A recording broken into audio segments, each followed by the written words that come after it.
or wherever you get your podcast, and listen to the Tabby Smiley podcast version of this live program at your leisure. Another great show on tap for you today. In our second hour, two conversations. We'll kick off the hour in dialogue with Dr. Everton Blair, who is celebrating today his razor-thin victory to replace longtime CBC member, the late David Scott of Georgia. Then a conversation with scholar Dr. Gerald Horne about Black August, the month that commemorates and recommits Black communities to radical resistance. Think about all the things relative to Black history that happened in the month of August. Just on one day, you got the murder of Emmett Till and the March on Washington. That's just August 28th. That's just one day. Not to mention Barack Obama accepts the nomination in Denver back in 2008. 2008, yeah. So a lot happening in the month of August. That's just three things. Dr. Horne's going to break down the month, and why we call it Black August, again, a month that commemorates and recommits us to radical resistance. We'll do that on the B side of hour two. In our third hour, two more conversations. Up first, will LA be ready for the 2028 Olympics? It is fair to say that the jury is still out on that question. We'll talk to Pulitzer Prize-winning journalist and author Michael Hiltzik about the LA Olympics come 2028 and whether or not this city, where I sit right now, is going to be ready for all that brouhaha. On the B side of hour three, the Democratic mayor of Orangeburg, South Carolina, Michael Butler, joins us to talk about a number of things, including South Carolina as the first Democratic primary state come 2028. Folk in the Democratic Party still mad about that. The special election victory yesterday of Lindsey Graham's sister, Darlene, to fill the seat of the late senator. Don't get me started about that. You saw the debate. You saw the clips from the debate she had where she said, I don't know nothing about national security. That's not my thing. I don't know nothing about national security. And yet, with no qualification to be a United States senator in South Carolina last night, she wins the Republican primary. As I said, don't get me started. Pete Buttigieg's visit to the state last week as he mulls another run for the White House. So a lot to talk about vis-a-vis South Carolina with the mayor of Orangeburg, Michael Butler, on the backside of hour three. But in this first hour, two more conversations on the B side of this hour. We'll talk to Eric Deggans, professor and longtime Black media critic, about what Karen Attiah's reinstatement victory at the Washington Post means for Black journalists in particular. A big victory for Karen. We celebrated that yesterday. Karen called us yesterday. We're going to get her booked hopefully tomorrow or as soon as we can. As you can imagine, everybody's chasing Karen now that she's back at the Washington Post. But she called in yesterday, and we're just trying to get a time and date to spend some good time with her. But you'll be hearing her on this program in her own words in the coming days. But we commence today's show in a moment, talking politics and more with Marianna Sotomayor, Pulitzer Prize-winning journalist and congressional correspondent for Puck News. Before I play that, we have done our best to clean this clip up. But James Carville went off yesterday. I hope that Miles has clipped out all the dirty words. He dropped a bunch of F-bombs. Miles is rubbing his hands together like he's anxious for us to hear this. I hope he got it right. If not, my mama's going to call you, Miles, in about 5 minutes, and you know that. So here is James Carville going off. And before I play the clip, before Miles plays the clip, we've been talking every day this week about this meeting between Hakeem Jeffries and Jared Kushner. You've heard my commentary on it. It should have been a secret meeting to begin with, a private meeting, let me put it that way. If Hakeem was going to do this, I think he was ill-advised to do it privately and not just put it on his public schedule. We'll talk to Marianna in a moment here. She's the congressional correspondent for Puck News. But this thing has become a real fire in Washington about this meeting between Jared Kushner and Hakeem Jeffries. Here's what James Carville had to say about it. There's a whole variety of subjects of which there are some disagreements within the Democratic Party. On one thing, there is no disagreement. There's unanimity. And it is simply this.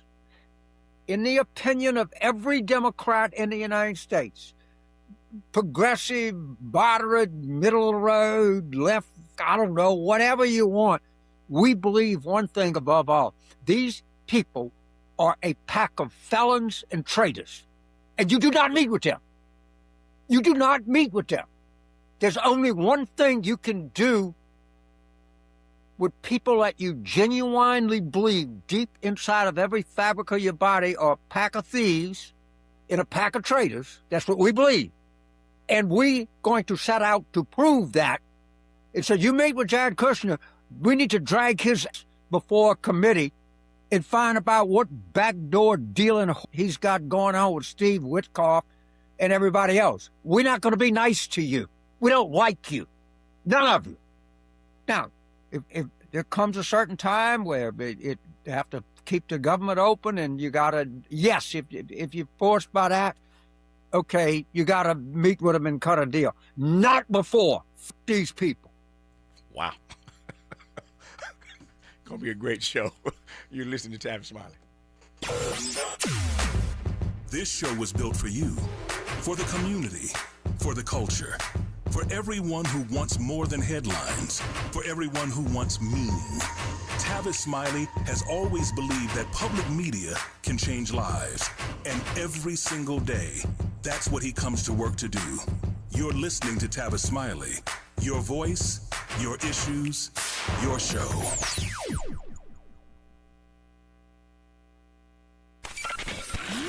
Just in case you missed our Procrastination Crenshaw Town Hall. My name is Khalifa Bey. I am the founder of the South LA Bureau of Tourism and Trade. And how this is impacting me is that I can't promote it. I won't promote it. I hear a lot of talk about everybody, accountability, it's responsibility. Change your vote. Change the vote. I know there's a lot of Democrats in this room, and I get all that, but if you keep doing the same thing over and over and over and expecting a different result, it ain't gonna happen. And it's not about Democrat, Republican, it's about getting what we need to get done. That's what it is for me, because this is deliberate. This of our communities, you look at Chicago, you look at all the black communities were built by us, we're in the same condition. So to me, it's by design. And if we don't do something to change the vote to get to what we need, stop having these meetings. Making sure they stick to the truth. We're KBLA, Talk 1580. KBLA Talk 1580. We've got a lot to talk about.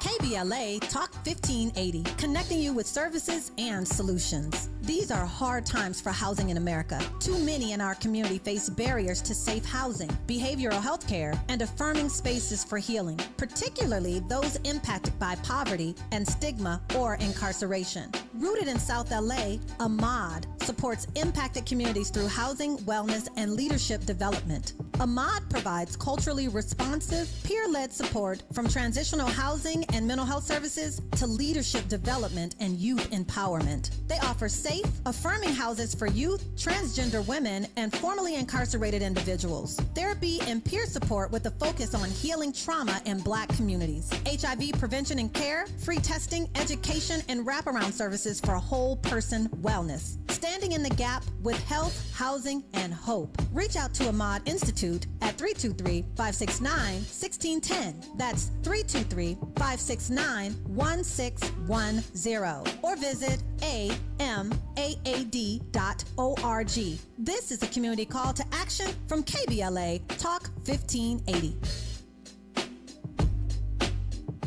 What's good, KBLA delegation? I am Miles Lowe, and I'm excited to be joining the weekend lineup right here on KBLA Talk 1580. Join me every Saturday at 12 noon for the Do Better Show, where we get into the world of tech, AI, the creator economy, navigating your mental health through it all, and have conversations with founders to find out how real people are making real money right now. It's not a course, not a subscription. Classes in session every weekend, live on the air. So if you knew better, you do better, right? So let's make a better you. The Do Better Show every Saturday, 12 noon, and replaying again at 7 p.m. right here on Unapologetically Progressive KBLA Talk 1580. We got a lot to talk.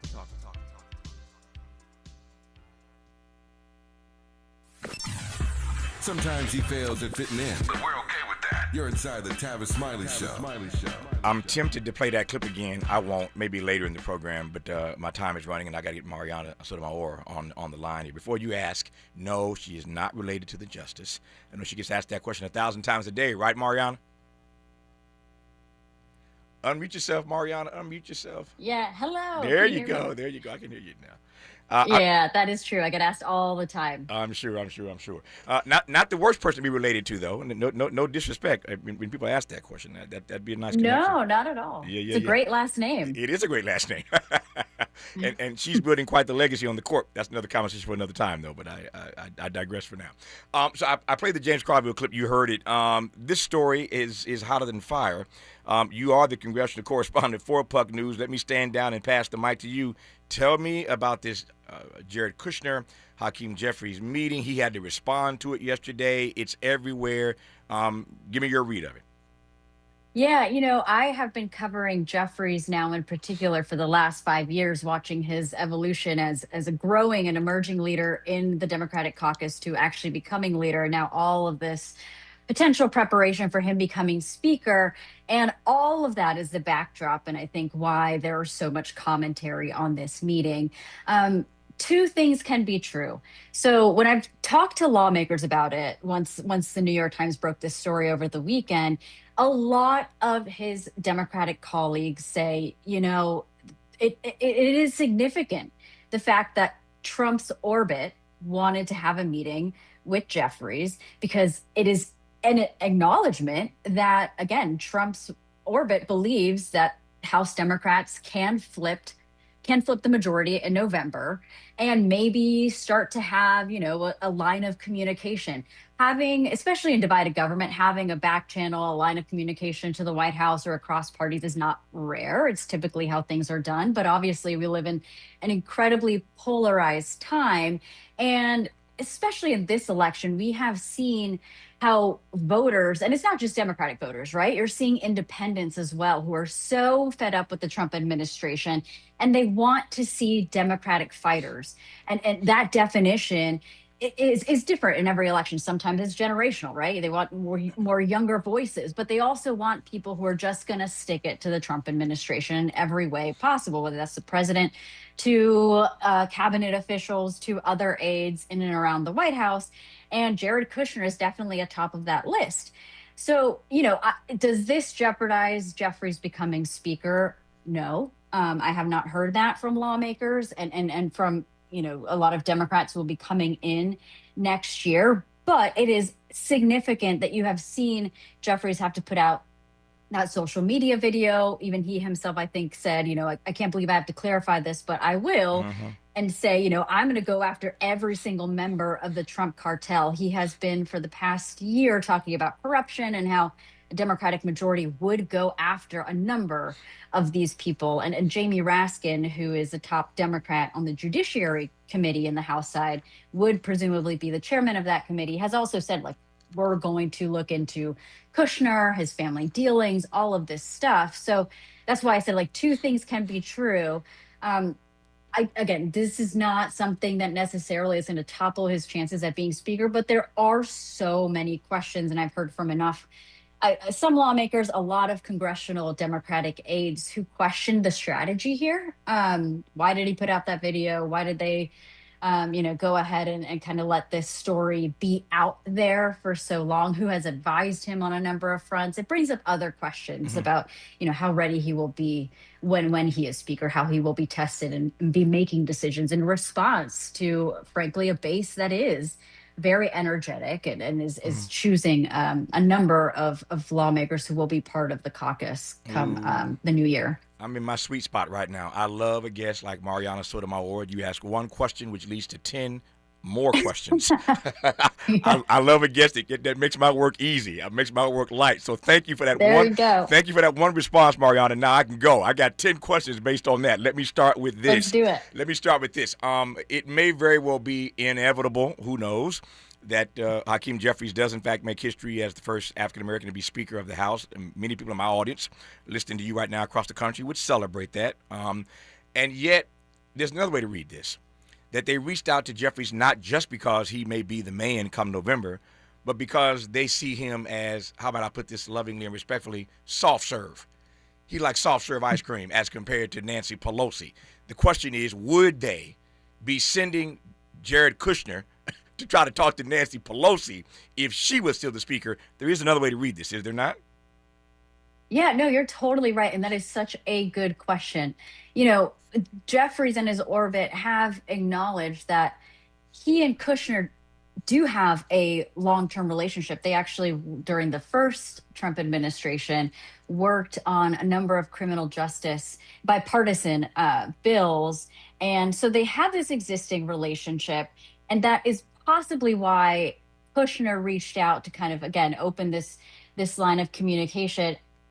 It just, as so many people have said, it looks bad. It is not a good time to be taking meetings like this. It just gives a perception of, what was discussed. And that is what really has annoyed lawmakers. Why wasn't Jeffries forthcoming? Yeah. And still I'm told, hasn't necessarily briefed a lot of his colleagues about the topics of conversation. And he is, to what you suggested is what I've heard a lot on Capitol Hill. He's such a different leader from Pelosi. And frankly, when Pelosi became speaker the first time, she was already in leadership for a significant number of years. So Jeffries does not have that advantage. But there are a lot of questions about when he is speaker, what kind of leader will he be? Will he be that heavy hand? Will he be the one to, be an incredibly sharp critic? And we all remember Nancy Pelosi going to the White House and standing in the Roosevelt Room, kind of over Trump and a lot of his members of his administration back then. Like, will he be that kind of leader? And we just don't know that yet. No, we'll come back to that question, I promise, before I lose you at the bottom of the hour. I got 8 minutes left. I want to cover a little bit more ground here. To your comment. We'll get to, again, Jeffrey's readiness or not before I lose you, I promise. But back to your comment about this cartel. We played that clip on the program this week when Hakeem Jeffrey says, we're going to hold every member of the Trump cartel accountable. And I said, yeah, everyone but Donald Trump. I can't imagine, again, if you're hanging out with his son-in-law, I'm supposed to believe you're going to go after the father-in-law? I love Hakeem, but I'm not buying that. So, yeah, you may go after other folks in the cartel. You ain't messing with Donald Trump. How do I know that? Because I know Hakeem Jeffries. I know he ain't got the stomach for impeachment. Al Green, you cover Congress. You know this, Marianna. Al Green filed those articles of impeachment earlier this week. We played audio of Al Green. He's a regular whenever he wants and has time on this program. We knew that was coming. And yet I'm reading all these articles. I'm looking at one right now today in Politico. Headline, Democrats put Trump's corruption front and center as they plan 2027 probes. So they get back the gavel, they get back the House. To your point, Jamie Raskin's going in, Robert Garcia here from Southern California, he's going in. They're going to do all these investigations, all these hearings. They want to target Trump and his family, the Trump cartel, as Hakeem said. To what end? They're not going to impeach this guy, so what's the point? Yep, they are not going to impeach him. And you hear that across the board from Democrats because they tried to impeach him twice and it didn't go their way. So that's part of the calculation. Also, the fact that they're firmly believing in Congress that he's obviously not going to run again. He can't based on the Constitution. So why go after and impeach him when, again, impeachment trials can take up weeks, when you could be investigating a number of people in his administration who could run for office or who could be part of future administrations. So that's kind of how they're seeing it. But you're totally right. There is a big contingency of Democratic voters out there who want to see Trump removed from office. And the reality is that lawmakers will have to explain to constituents and, to voters generally out there why they aren't necessarily going down that route. Let me hear you clearly then. So if I heard you correctly, I hear you suggesting to me that the answer to my question about why the investigations, why the probes, if they're not going to mess with the head of the cartel, is to damage his team, to damage the bench of Republicans who may be, running for office somewhere down the road. Is that the plan here? Correct. Yes. Wow. Okay. that seems sort of bankrupt and hollow to me, but I digress. Does that seem? You're covering this. Does that seem strange to you as a reporter? Just having seen again covered those past impeachment trials, there's just not that much will among Democrats to go after Trump and kick him out of office. That doesn't mean that maybe something egregious, even more egregious, happens. Yeah. Where Democrats say, okay, we need to impeach him because this is just ridiculous. But they recognize they really only have 2 years, right, until the 2028 election. Yeah. There is not that much time in terms of investigating a whole number of people. And I'm sure they will try and bring Trump forward. But again, with their investigations, what they could do is find something out that maybe even Trump and post-presidency, it could come back to haunt him, especially with the different Justice Department and all of that. All right, let me circle back to Hakeem in the 3 or 4 minutes I have left with Marianna Sotomayor, Pulitzer Prize-winning journalist and congressional correspondent for Puck News. She's the first of 2 Pulitzer Prize winners on today's program. How about that? Hakeem Jeffries, I don't see anybody at the moment who's going to run against him, but I do see a number of DSA members and progressive candidates who said on the campaign trail on their way to victory, some have lost, but they've been pretty consistent that Hakeem Jeffries is not their pick to be the Speaker of the House once they get to Washington. For those who may win come November, we shall see. Might there be anybody, somebody? You can't beat somebody with nobody, so somebody's got to run. Might there be anybody to run against Hakeem Jeffries if, in fact, Democrats pull off this victory in November? I don't see that happening. I mean, look, I have covered a number of different speaker races. Sometimes somebody may try and challenge, the person who is likely to be speaker, but that never really materializes. But, the big thing I think protecting Jeffries is a lot of his colleagues do respect and love him. And also, who wants to prevent him from becoming the first black speaker in U.S. history? I get it. So let me talk about, in these 2 minutes left, let's talk about his, I love the way you put it, Jeffries' evolution, which you've covered for more than 5 years now. The simple question is this, and we ask this question routinely on this program in a variety of ways. Is Hakeem Jeffries ready? Is he the man for the moment? Can he meet the moment? I can frame it a bunch of different ways, but you take my question. Yeah, I mean, when it comes to the question of is he the man for the moment, we will see. He is definitely a politician who came up, let's say, during the Obama era. And as we all know, Democrats have kind of moved on from how that Democratic Party was, right, and operated in some senses. We're kind of entering this new generation for Democrats. Obviously, the 28 election will define that in more ways than one. But he does know how to reach to every coalition and every ideological bloc within the caucus. Yeah. He is a very good listener, and so many lawmakers commend him for that. And he doesn't make decisions until he takes a good consensus from the caucus. However, the one thing that I continue to hear is that it takes him too much time to make a decision. And when you are speaker, you kind of have to at some point, lay down the law. And they haven't seen him necessarily do that. And that is, I think, what, again, talking about Pelosi, so many people credit her for that. Will he have that same decision-making prowess that, frankly, will make some factions upset at certain points? We'll have to see that. Yep. Her first time batting leadoff on this 3-hour program, not the last, I promise you. We'll invite her back. Marianna Sotomayor is Pulitzer Prize-winning journalist and congressional correspondent for Puck News. Thanks for the insights, Marianna. Delight to have you. We'll do it again. Thank you so much for having me. Really appreciate it. Enjoy the rest of your day. Just getting started here on Tavis Smile. In a world full of noise, one voice cuts through. Tavis Smiley has never backed down from the hard questions, never shied away from speaking truth to power and to the powerless, and he's not about to start now. This is the show people talk about, the one your coworkers quote, the one that gets under your skin in the best way. Tavis Smiley, nationally syndicated, unapologetically progressive, unapologetically real.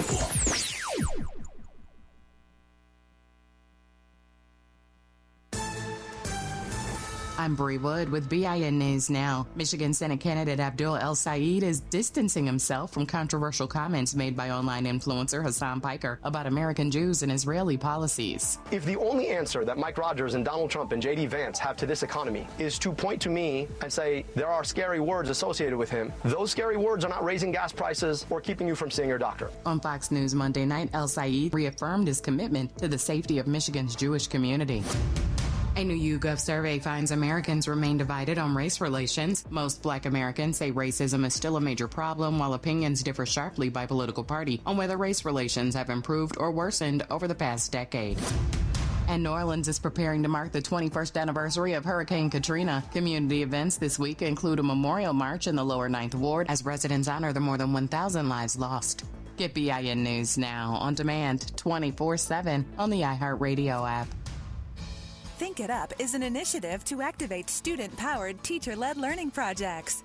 Students and teachers, How can you spark great learning experiences in your classrooms today? Join at thinkitup.org. Is this the time? This is the KBLA Sports Minute with Ray Richardson. The Dodgers' 6-game winning streak was snapped Tuesday night in Atlanta. They lost to the Braves 4-3. The Dodgers had 10 hits but left 11 runners on base. The Dodgers and Braves meet up again tonight. The Southeastern Conference is joining the Big Ten in not allowing athletes who signed pro contracts to return to school for a 5th year of eligibility. The ACC and Big 12 are meeting this week to consider doing the same thing as the SEC and Big 10. A federal court ruling has given pro athletes, those drafted or signed as free agents, the right to return to college if they get cut by their pro teams. LeBron has teamed up with the PGA Tour to do a tournament in 2027 in his hometown of Akron, Ohio, the LeBron James Family Foundation Classic. The tournament is scheduled for July 6th and 7th. Part of the proceeds will go to LeBron's I Promise Academy in Akron. No debates, no speculation, just the info you need. That's your KBLA Sports Minute. I'm Ray Richardson on KBLA Talk 1580. We've got a lot to talk about. Hi, I'm Zoe Williams, a.k.a. the Voice of Reason, encouraging you to join me weekdays from 7 to 9 p.m. for the world's most intriguing relationship radio roundtable. Every night, I facilitate and encourage our loyal listeners to participate in the most engaging relationship discussions you'll hear anywhere. So make it a point to rendezvous with me, Zoe Williams, the Voice of Reason, Monday through Friday, 7 to 9 p.m. Pacific Standard Time. Trust me, your relationships will never be the same. The VOR is on fire tonight. Unapologetically progressive. KBLA Talk 1580. We've got your black.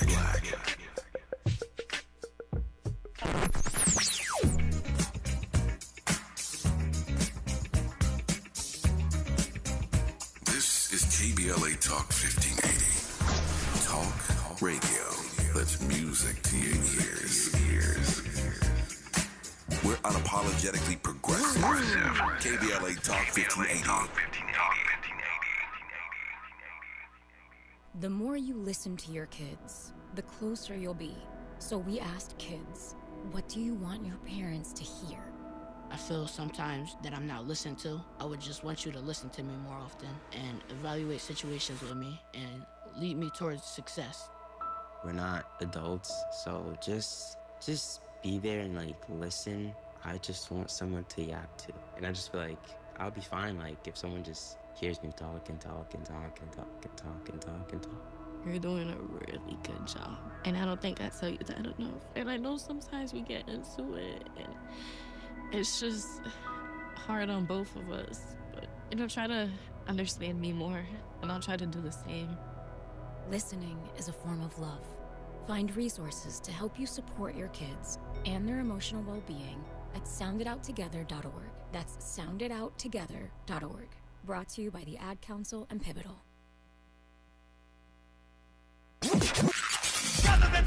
In a world full of noise, one station keeps it real. KBLA Talk 1580, where the conversation goes deeper, the voices sound like yours, and the issues that matter most to our community take center stage. Progressive, powerful, unapologetically us. Whether you're driving through the city or tuning in from your home or office, join the public square. KBLA Talk 1580, your home for talk that enlightens, encourages, and empowers. Listen live on our free KBLA 1580 app, on our website at KBLA1580.com, or on your radio dial at 1580 AM. Unapologetically progressive.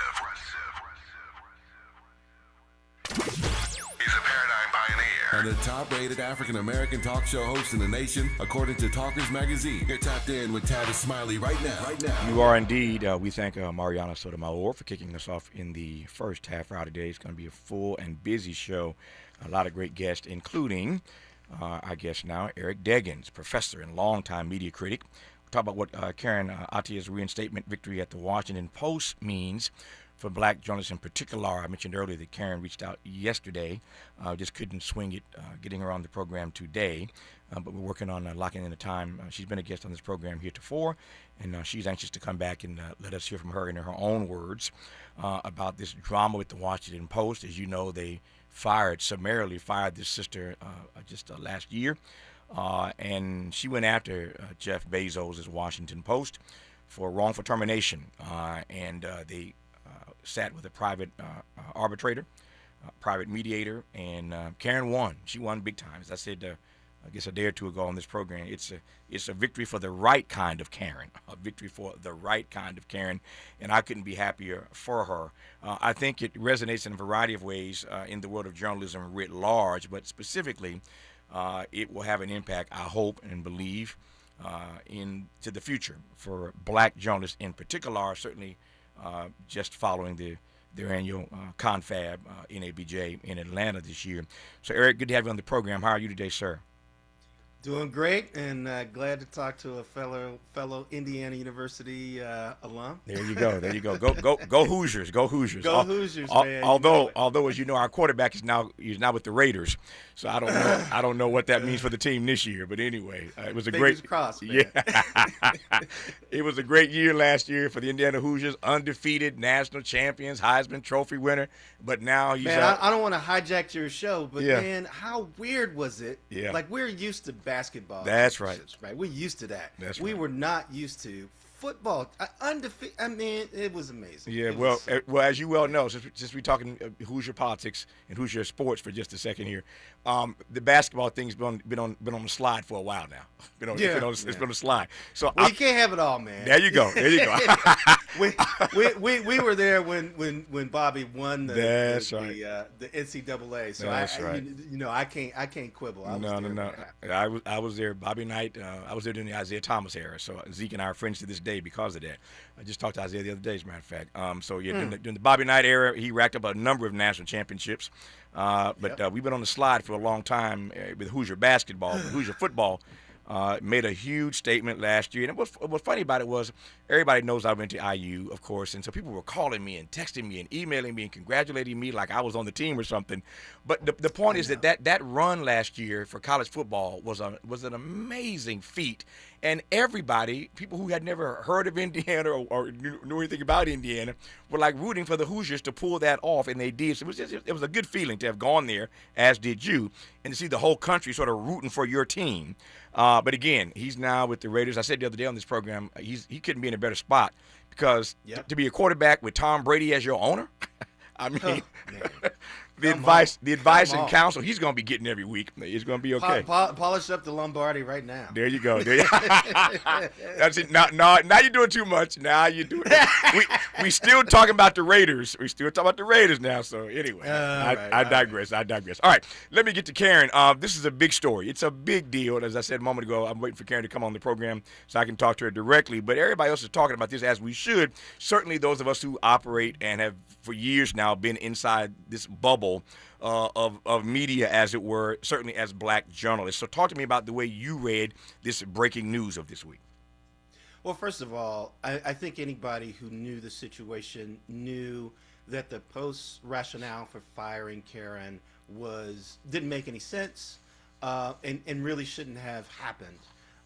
She basically posted on social media this idea that a lot of people were expressing in the wake of Charlie Kirk's assassination, which was his death was terrible, and we should feel badly about it. But let's not forget the rhetoric that he espoused when he was alive, which was sometimes violent and certainly was inimical to certain groups, including black people and women.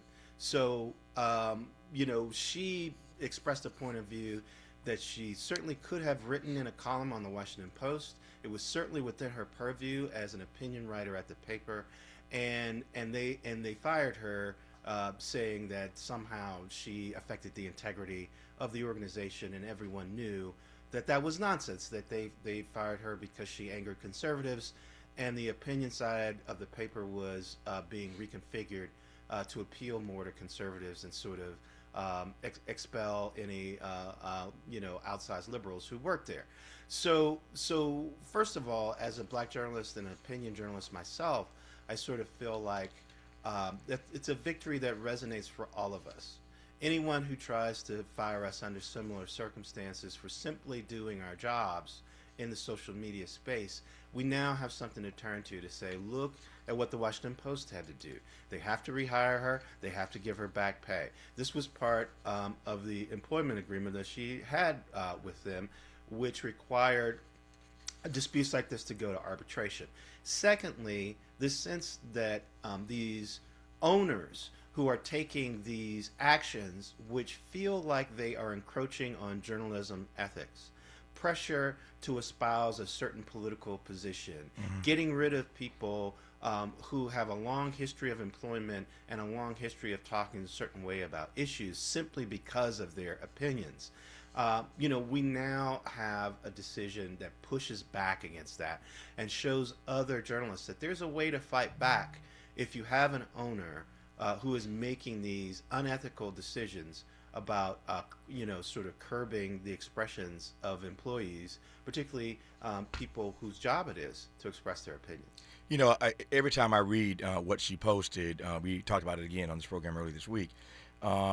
It is, to my mind, so tame as compared to all the things that were in fact said about Charlie Kirk. Number one, after his death, what she posted is tame. Number one. Number two, Charlie Kirk, to your point, espoused all kinds of nasty and negative views about black people, about Dr. King in particular. Don't get me started, run the list of his greatest hits in terms of his racism and homophobia, and run the list of everything that Charlie Kirk had to say, never mind how they've tried to make him a deity in death. Look at the record of what he actually posted. But number three, the Washington Post hired her as an opinion columnist.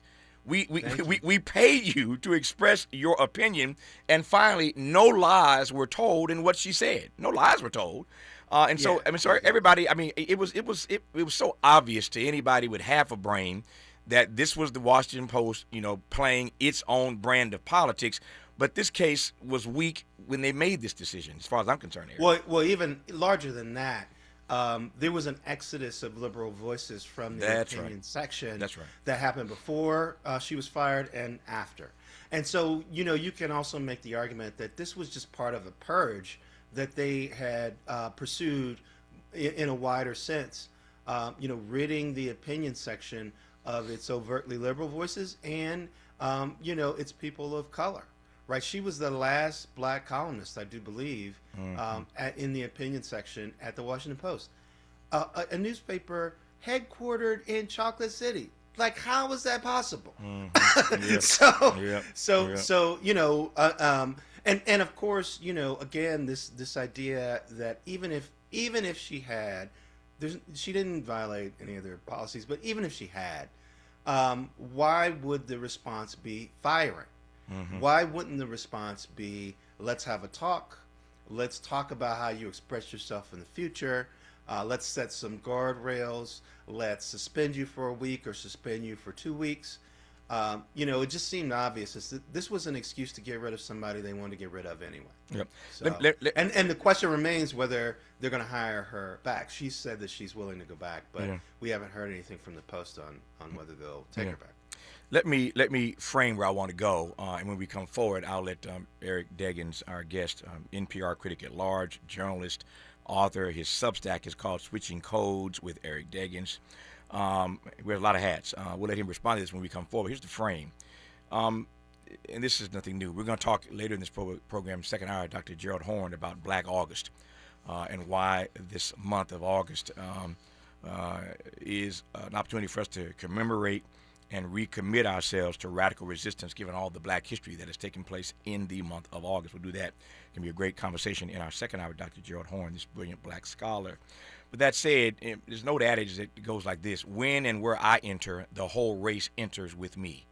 When and where I enter, the whole race enters with me. We all get painted with the same broad brush when one of us makes a mistake. That's why you watch the news, you hear the lead that something horrible happened, and you say, I hope he wasn't black. I hope he wasn't black. Because when and where we enter, the whole race enters with us. We get judged and painted with a broad brush. When something negative happens, you see where I'm going now, don't you? When something positive happens, do we actually benefit from that as a race? And I'm happy for Karen, but is any good going to come from this for black journalists into the future because of the victory that Karen won? I voted for Barack Obama because my critique notwithstanding, I hoped and believed, wanted his election to at least unleash progressive possibilities for the future. That didn't happen. You see black folk win the Oscar, and you think that means their career is going to blow up.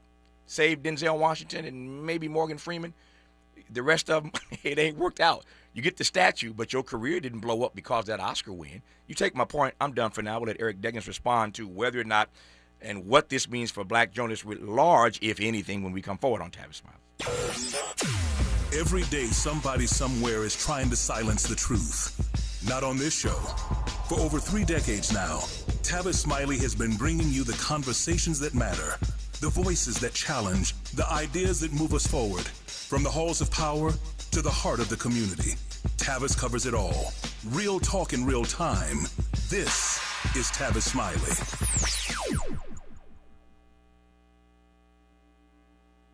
You served behind the desk. You served in combat. You did 4 years and got out. You were drafted. You gave 20 years. You gave exactly what your country needed. And so did you. When you raised your hand and swore an oath to your country, when you put your name on a dotted line, you became part of only 1% of Americans who did the same. You are a veteran. You are a veteran. You are a veteran. Because no matter when, where, or how you served, you made a sacrifice for your country, and you deserve support. If you're struggling with life after service, don't wait. Reach out. Reach out to a loved one, to a fellow veteran, to VA. Find resources at va.gov/reach. Brought to you by the United States Department of Veterans Affairs and the Ad Council. Just in case you missed our Procrastination Crenshaw Town Hall.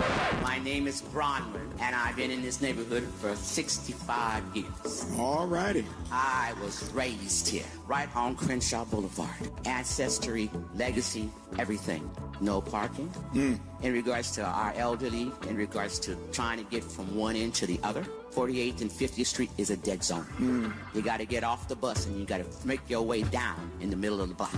I'm right across the street. I understand one of the things. I am happy to see you guys. I've been in too many meetings where you weren't there. I understand those who own the buildings and your properties. I understand those who rent from you. Here it is. Why can't we invest in each other? Making sure they follow through. We're KBLA, Talk 1580.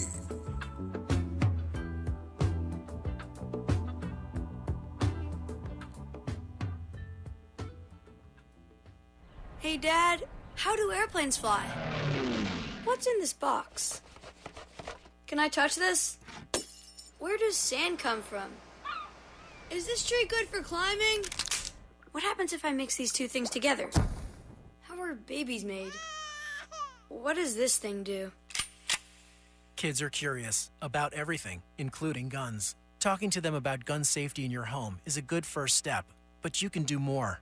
Always keep your guns locked, unloaded, and stored separately from ammunition. Storing your guns securely is the best way to prevent family fire, including unintentional shootings. For more information on safe gun storage and ways to keep your family safe, visit endfamilyfire.org. That's endfamilyfire.org.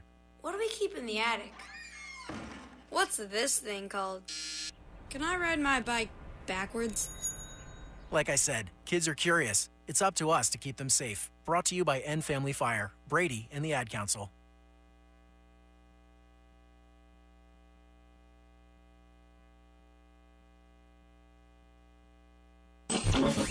Freedom is an endless meeting. So let's get back to it with Tavis Smiley.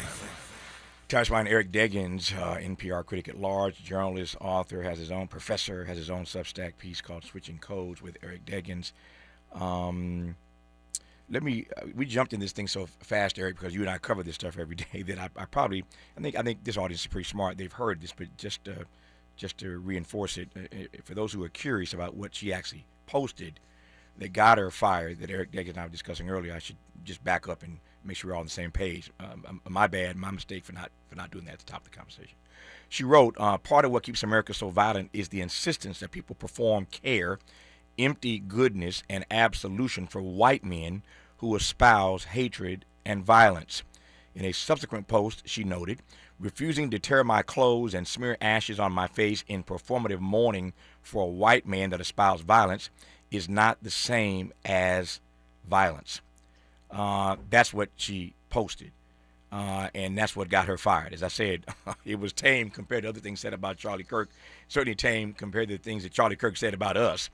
No lies were told in what she said, but that is what she got fired for. I just want to make sure you were clear about her actual words. That said, you heard my question a moment ago, Eric Deggans. Does this mean anything for black journalists and their futures in this business? Well, as you know, I mean, if somebody is determined to deny our equality, nothing's going to convince them. Mm-hmm. But what we avoided was an arbitrator's decision that would have hurt us, that would have upheld what the Washington Post did. That would have been ammunition for people who are already looking to force us out of our jobs and out of newsrooms and out of media and out of status. So at least we didn't get that.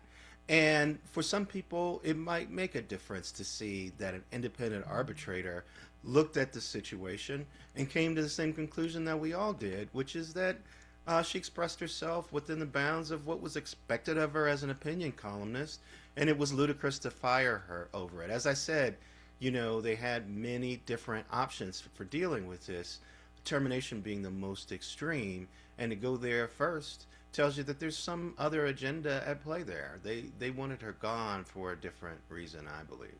Yep, no question about it. Our remaining moments with Eric Deggans when we come forward on Tavis Smiley.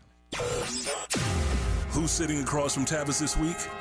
Leaders, legends, game changers. The people shaping the country and the culture. They come to Tavis Smiley because this is where the real conversations happen. No spin, no fluff, just straight talk and straight answers. Tavis Smiley, because the Kingian question, where do we go from here, starts right here.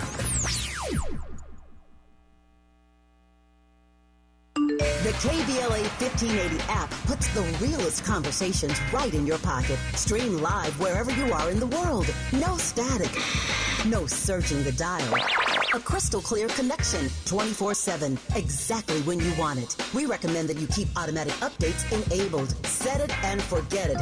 So the app stays up to date with store requirements, bug fixes, and new features as we roll them out. Download the KBLA 1580 app today and stay plugged into the conversation everyone's having. Hear that? That's the sound of your life. Perfectly imperfect. Beating in rhythm to the world you've created. But every time you drive after drinking, the music gets drowned out. Your life sounds pretty great. Don't let a buzz ruin it. Buzz driving is drunk driving. Don't drive buzzed. A message from NHTSA and the Ad Council. You say you'd never give in to a meltdown. Never let kids' toys take over the house.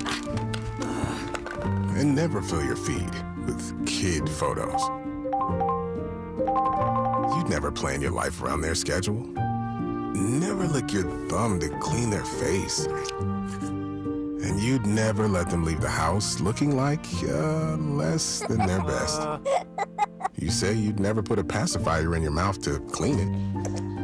Never let them stay up too late. And never let them run wild through the grocery store. Peanut on aisle 6 and aisle 3. So when you say you'd never let them get into a car without you there, no, it can happen. 1 in 4 hot car deaths happen when a kid gets into an unlocked car and can't get out. Never happens. Before you leave the car, always stop, look, lock.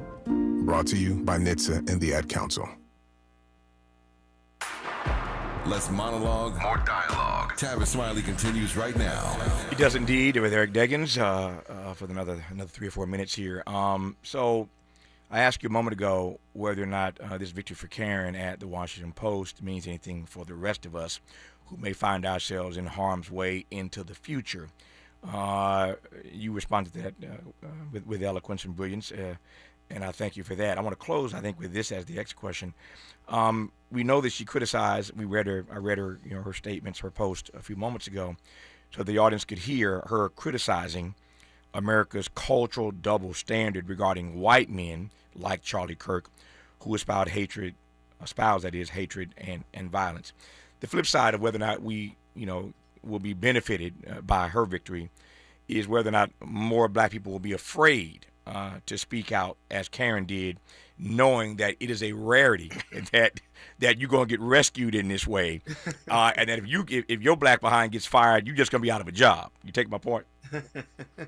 Well, I think, when you talk to Karen, I'm sure she will tell you that she did have allies who came to her defense, including a white man. I think his name is Norm Eisen, who was her attorney. So there are white folks out there who will help us and will stand with us because they're just as appalled by all this nonsense as we are. But the bottom line is we all feel the walls closing in. We all feel the growing boundaries on what we can say, particularly in certain spaces.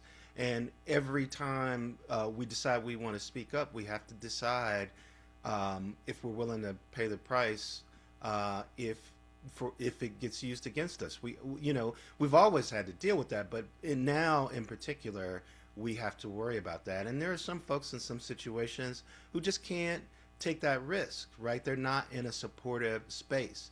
I am lucky, I'm a tenured professor with an endowed chair, which means the money comes from a donation that was made to the school. It doesn't come directly from the school. So I'm about as independent as a professor can be. You're independent. You've always controlled your own destiny, And so those of us who have that independence, is kind of our responsibility to speak up for the folks who are not as lucky. And that's what Karen was doing and has been doing. She has a great Substack too. I'm sure she'll tell you about it when she comes on.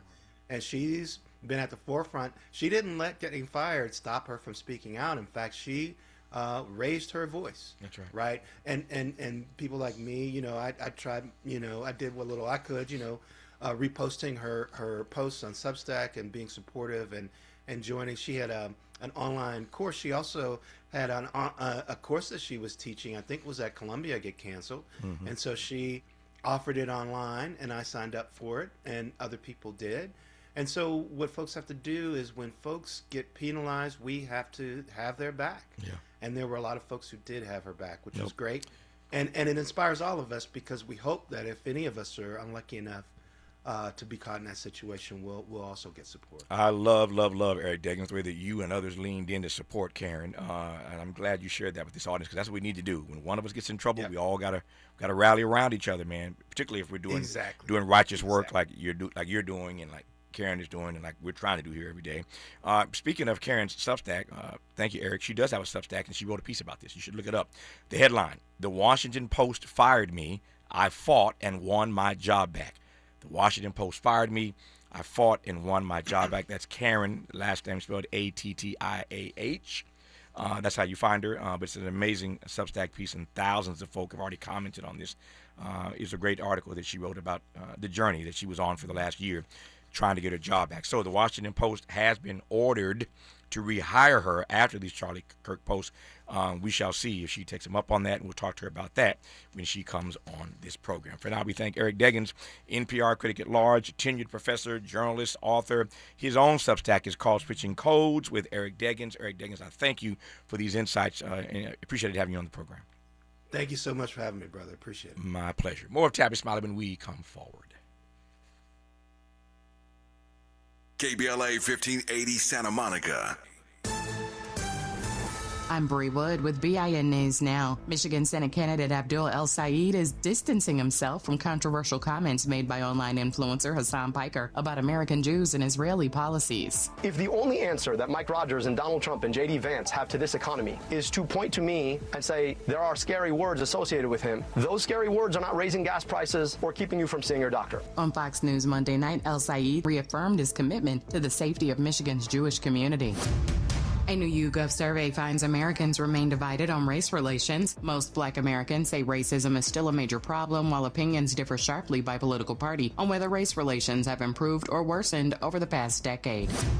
And New Orleans is preparing to mark the 21st anniversary of Hurricane Katrina. Community events this week include a memorial march in the lower 9th Ward as residents honor the more than 1,000 lives lost.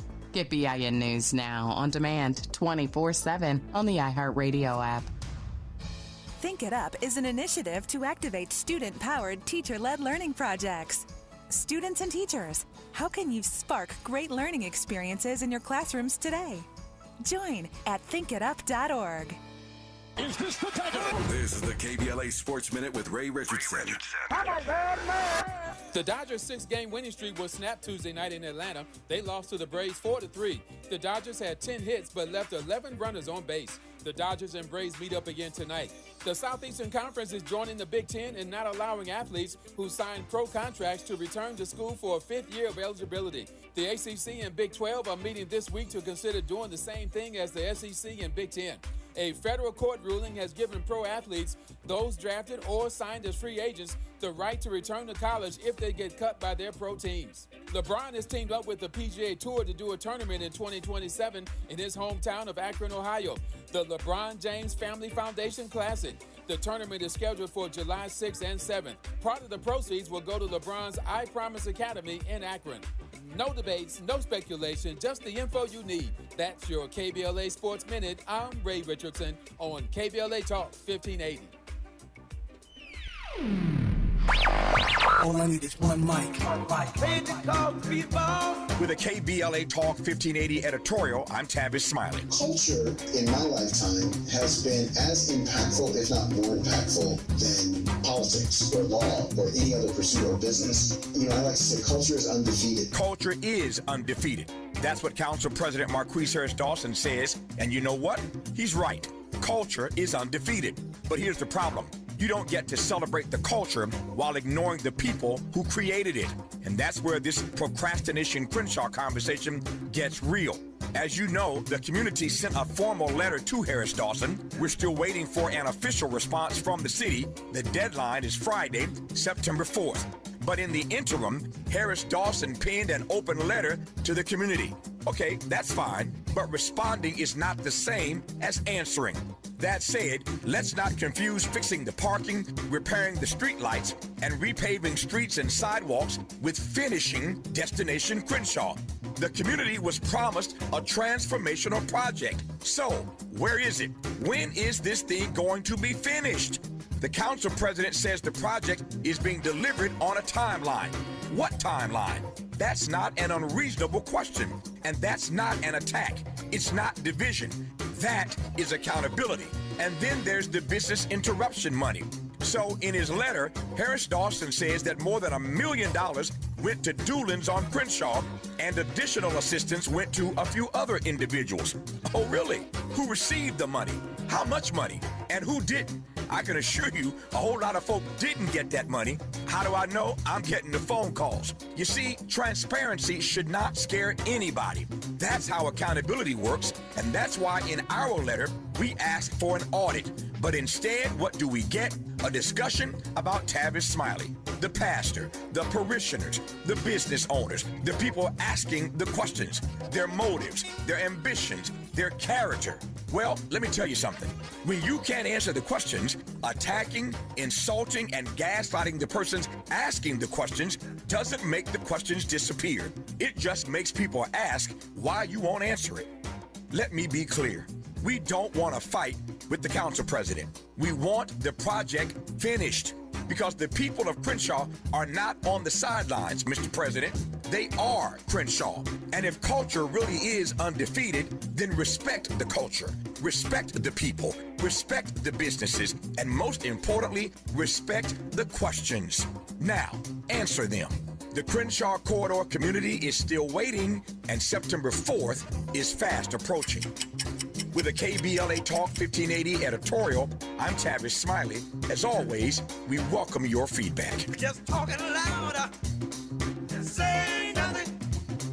Say nothing.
I'm Tavis Smiley. You better stop playing that, Michael.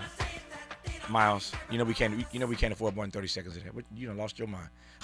you know we cannot afford more than 30 seconds of Michael Jackson. We can't. Yeah. Anyway, love Michael, but those fees are high when you play his stuff for too long. Anyway, I'm Tavis Smiley, and I'm glad you're with us in the second hour of this 3-hour program. What an amazing first hour. 2 great guests, and we've got a great show for you still to come. In our third hour, we are going to talk to, what are we doing in the third hour? Where's my third hour stuff at? There it is. Third hour, we're going to talk about, I have 2 guests. Up first, we'll talk to author and journalist Michael Hiltzik about whether or not LA is going to be ready for the 2028 Olympics. I think it's fair to say that question is still an open question. The jury's still out on that. So we'll talk about L.A. getting ready for the big Olympic Games coming here in 2028. On the top side of hour 3, on the B side of hour 3, we'll talk to the Democratic mayor of Orangeburg, South Carolina, Michael Butler, about a number of things, including South Carolina as the first Democratic primary state come 2028. The special election victory yesterday of Lindsey Graham's sister, Darlene, to fill the seat of her late brother, the senator. And Pete Buttigieg went to South Carolina last week as he mauls another run for the White House. There'll be a lot of folk going to South Carolina in the days to come. So a lot to talk about with Mayor Michael Butler of Orangeburg, South Carolina, on the B side of hour 3. In this hour, when we come forward, 2 conversations as well. We'll start with Dr. Everton Blair, who is celebrating his razor-thin victory to replace longtime CBC member, the late David Scott of Georgia. And then we'll pivot to a conversation with scholar Dr. Gerald Horne about Black August. This is the month that commemorates and recommits black communities to radical resistance. We'll talk about all the things that you know, the black history that's happened, good and bad, in the month of August. You can go from the March on Washington to the murder of Emmett Till and beyond, all in the month of August. Obama accepting the nomination in the month of August in Denver, Colorado, one of the 3 cities on the docket again this year as finalists to host the Democratic Convention come 2028. The mayor of Atlanta ain't happy about that. I digress on that for now, but 2 great hours left in front of us. You are listening to Tavis Smiley. From Leimert Park with love, this is Tavis Smiley. Just in case you missed our Procrastination Crenshaw Town Hall. Seriously speaking, every Saturday when I hear the program about Altadena and how it may not come back, that's happening to us. This is the largest land grab since the gold rush in California. We have an EDD property, 59,000 square feet. Our elected representative determined that she should write a bill that would declare it to be surplus. So now guess what we're getting? Affordable housing. So I hope that we can start listening to one another, because there is a domino effect. If you don't care about us, guess what? We won't be here, and then you won't be here. Not letting them get away with anything. We're KBLA, Talk 1580.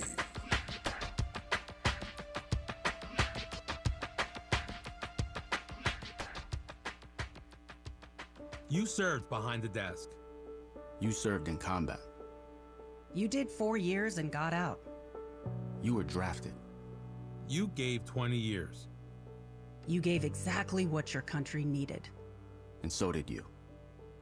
When you raised your hand and swore an oath to your country, when you put your name on a dotted line, you became part of only 1% of Americans who did the same. You are a veteran.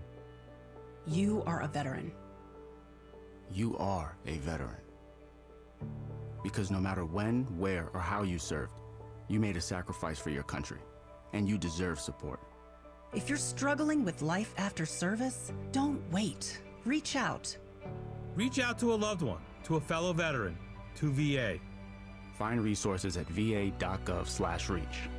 Brought to you by the United States Department of Veterans Affairs and the Ad Council.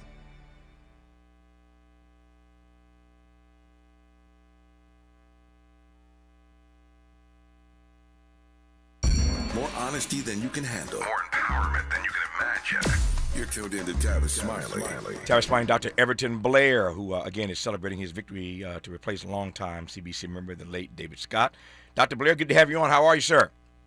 I'm doing well. Thanks for having me, Tavis. Let me start by saying congratulations. We've been following this race, and others, of course, across the country have been following this race with great interest, given how long David Scott served. And, of course, we all know he tragically died on the campaign trail, died as a candidate for re-election. But here comes the young, bright Dr. Everton Blair. I only got a few minutes here. Tell us a bit about you, and then we'll get to the race. Of course. I'm a product of the community, born in Georgia, born and raised in the district, and just had a lot of opportunity and investments that have propelled me to be able to do a lot. I worked in Obama's White House. I've studied public policy. I've been a math teacher. And I came back and ran our school board during its most trying times in Gwinnett. I'm excited about the opportunity to keep doing that work, and I think we have way more work to do.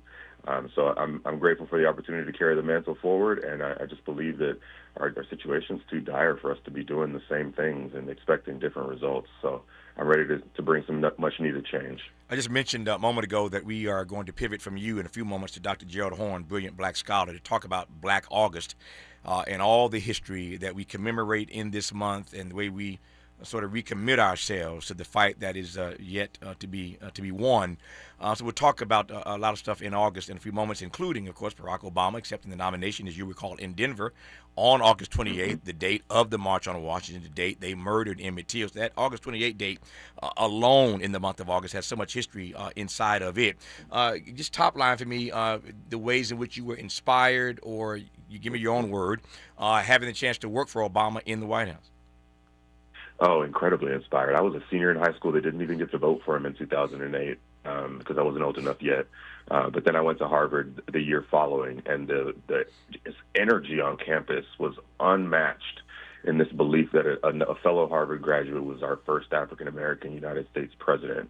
And to have the opportunity to serve in his White House just 8 years later was so incredible. But then Trump got elected and rolled back everything that we had worked so hard to achieve. Mm-hmm. And that was the first presidency. And so I went from the grass tops to the grassroots and began building an infrastructure here where I was born. And, you know, that's where I've continued to do work, and where I think we need stronger fighters and champions who are doing everything in their power to bring the next generation of leadership, because we didn't get here by mistake. Yeah. And we can't just keep resting on our laurels. We've got to spice things up and understand the energy that we need to bring in order to get out of this moment. And that's what I'm excited to lead from, recognizing the sacrifices of our forefathers, and then just, you know, doing what I can to continue to make a difference. This race was fascinating for a lot of reasons, not the least of which is David Scott dies again while running for re-election. His daughter gets in the race for this Georgia special election. So how did you navigate running against the daughter of this iconic politician? I focused on the strength that I have in the district. I have so much empathy for anyone who has served and anyone who has lost a loved one. And the other reality is that we've got to move forward in our district. And I wanted to bring an accessible and responsive leadership that was proven, battle-tested, ready on day one, and could be additive. And I saw this as just another opportunity to continue to communicate how much more we should do. And there's nothing wrong with continuous improvement. And I do believe that our message that change can't wait is what resonated so deeply and powerfully to members who were paying the most attention in this election. A couple more minutes here. It is possible, although I keep warning against what I call an irrational exuberance. We expected a red wave during the Biden midterm, as you recall. It didn't happen. And now we're expecting this blue wave this time around. So that stuff doesn't happen magically. Somebody's got to do the work, as you well know, to make that happen. But you could be going to Congress at a historic time. We talked about Hakeem Jeffries in the first hour. You could be going to Congress at the time where the first ever black Speaker of the House is the guy hoisting and holding the gavel. It means what for you to be going to Congress at a time such as this? Well, we're still in the minority now, and we need to do everything we can to take the majority. And it starts with us having a plan. I am tired of people feeling like Democrats are playing defense and not offense. And we have to show them a strategic, visionary plan for how we will deliver on the pain points that we are all suffering right now. In an economy that is receding, even though Donald Trump refuses to acknowledge that it is a recession, on the ways in which we need to get out of this war in Iran and keep our dollars here so that we can have more jobs and more opportunity and better health care and cheaper health care and better education here. And these are the things that just more champions who are using the bully pulpit and speaking directly about the issues, that's the work that I've done and that I will continue to do well. And I just think that we need more Democrats to keep doing it. Yep. Let's use the megaphone. There you go. Finally here, we've been discussing this on our program. Excuse me, we've been discussing this because this story seems to have legs as well. The Democratic Party announced the 3 finalist cities, as you know, for the convention come 2028. Denver, Philadelphia, and what's the third one? Boston. Denver, Philly, and Boston. Atlanta did not make the shortcut. Didn't make the short list, rather. And as you know, Mayor Deggans in Atlanta went off. He wrote a nasty letter to the DNC, and everybody's been talking about it. People have been opining on the fact that he suggested in that letter that this is the Democratic Party, again, continuing to make mistakes. At a moment such as this, Atlanta would have been the perfect place to have this convention. You can't win without the South. You've got Ossoff and Warnock, who've done some amazing things winning those races. You got a black woman, Keisha Lance Bottoms, running for governor in Georgia. All the impact of that Louisiana versus Calais decision on southern states, et cetera, et cetera, et cetera. He made the case. I ain't got to make it for you. You know it well yourself. But he was quite upset. He is quite upset that Atlanta did not make the short list for this convention to be there, and he listed all the reasons why, as I sort of intimated a moment ago, the convention should be going to Atlanta in 2028. But the point is that he suggested that this is another slap in the face to black folk. How do you read that decision? You know, black voters matter so much and are critical to any success of the Democratic Party. Atlanta is critical to the success of the Democratic Party. We are part of the reason why Georgia has 2 Democratic United States senators. And Metro Atlanta is booming, right? I represent and I will represent the suburbs in the south and east parts of the Metro Atlanta area. And so I do believe that we need to have deeper investment in black political infrastructure. And that is going to be my focus, is making sure that we have, you know, engagement that also reaches black voters who live in the suburbs now. You can't even knock on folks' doors like you could. So we got to figure out new ways to connect with them. And I'm so grateful that this campaign was innovative in leaving no stones unturned. And that's why we reached more voters. We had more folks come out than even came out in the last one for us. And so there's an opportunity here to be expansive, and I want to be a good and productive part of that conversation to make the Democratic Party the strongest it can be. And where there are missteps, we got to correct them and then figure out ways to make things right. Yep. Everton Blair wins this special election to replace David Scott. Congratulations on that. Good to have you on the program, and all the best to you, sir. Thank you so much. Looking forward to getting to work. There you go. And so are we. We want all y'all to get to work on the Hill, and there's so much to be done. We thank Everton Blair for checking with us from Georgia. Now, let me go to Dr. Gerald Horne. Thank you for your patience, Dr. Horne. Prolific historian, scholar, author of 40-plus books. We invited him on to discuss Black August. This is the month that commemorates so much of black history, and I think offers us an invitation to recommit ourselves to radical resistance and more. I am honored to have Dr. Gerald Horne back on this program. Dr. Horne, how are you, sir? Fine, and thank you for inviting me. It's my great pleasure to have you on. Let me just start with this moniker, Black August. We've got the hour. We've got time to work this out, so no need for sound bites here.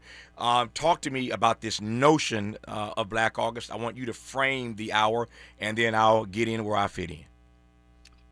Well, it comes out of California, interestingly enough.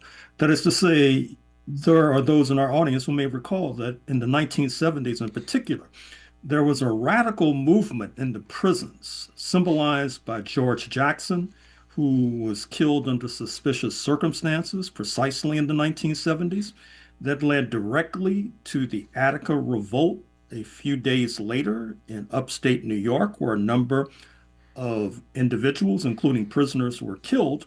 And that moment helped to inspire Black August, because stepping back for a second, we recognize that coincidentally enough, August has been the time when many transformative events in the Black world have taken place. I think of the Haitian Revolution, August 1791. I think of the Watts Revolt in Los Angeles, which had a catalytic impact on the Black community ideologically going forward, August 1965.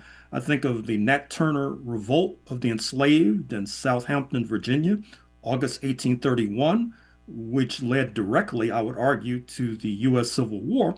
And I could go on in this vein, but that gives you a snapshot of why Black August has been so inspiring and so important. We mentioned earlier, of course, Dr. King and the March on Washington, I Have a Dream speech, that gathering in August. We mentioned Emmett Till being murdered in August. We mentioned Barack Obama accepting the nomination in August. That one day, August 28th, is chock full of Black history, and I love how you've added to that list of things we've been talking about. Let me circle back right quick to your comment about the Watts Revolt and the ideological impact that had on Black America. The phrase jumped out at me for all the obvious reasons. Unpack it for me. Well, you may recall that in August 1965, a few days before August 11th, when the revolt in South Los Angeles is instigated, you had the passage of the Voting Rights Act of 1965, which has obviously been very important. But I think that what happens with the Watts Revolt in particular, it leads to the acceleration of a pre-existing trend represented perhaps in the figure of Malcolm X, you may recall, was murdered in February 1965. And his image and his model of militancy was on the minds of many in South Los Angeles when you had a typical incident of police misconduct against Marquette Fry. And that spark leads to a conflagration that spreads for about a week. The curfew zone, so-called, the area of contestation, is larger than the city of San Francisco, for example. You have fires leaping close to the borders of Beverly Hills, for example, which obviously garners national attention. And afterwards, you saw the acceleration of Black self-reliance, Black militancy, and all of the above. This audience pays attention. It's a bright audience, and I'm pleased to have them tune into this program every day all across the country. They have heard and picked up on, as I have 3 or 4 times now, your reference to what is commonly known as the Watts riots to the Watts revolts. I heard that, again, as did the audience. No naivete here, but tell me why you lay on that term revolt versus, again, the way this uprising is popularly referred to, even historically, as the Watts riots. I think that invoking the term revolt helps to suggest that what was at play was a rebellion against oppressive conditions. Police terror, police misconduct in the first instance, but obviously there are wider issues, including unemployment, including insufficient, inadequate education, including poor public transportation choices, for example. And I think that those thousands who came to the streets were involved in a rebellion against oppression. I think the term riot tends to suggest something perhaps as frivolous as a panty raid, for example. And I think that those of us who have sought to use the term revolt have tried to give this moment the gravitas that it so richly deserves. Let me swing out here, and we'll swing back. I'm glad I've got you for the rest of this hour. As a Black historian, a prolific Black historian, or historian who happens to be Black, I wonder how you are processing as we talk about Black August and all the Black history that we commemorate, that we celebrate, and again, that we use this moment as an opportunity to recommit ourselves to the struggle that is in front of us, to this sort of radical resistance that we need in this moment. As Dr. King said, a revolution of values that we need to be talking about in this moment. I wonder how you are processing the disregard, is the word I'd use right now. I could think of others, but the disregard that we see in real time for Black history. I think you take my point. Well, obviously, it should come as no surprise to those of us who follow the antics of the Orange Man in the White House, for example. That is part of the attraction for many in his base.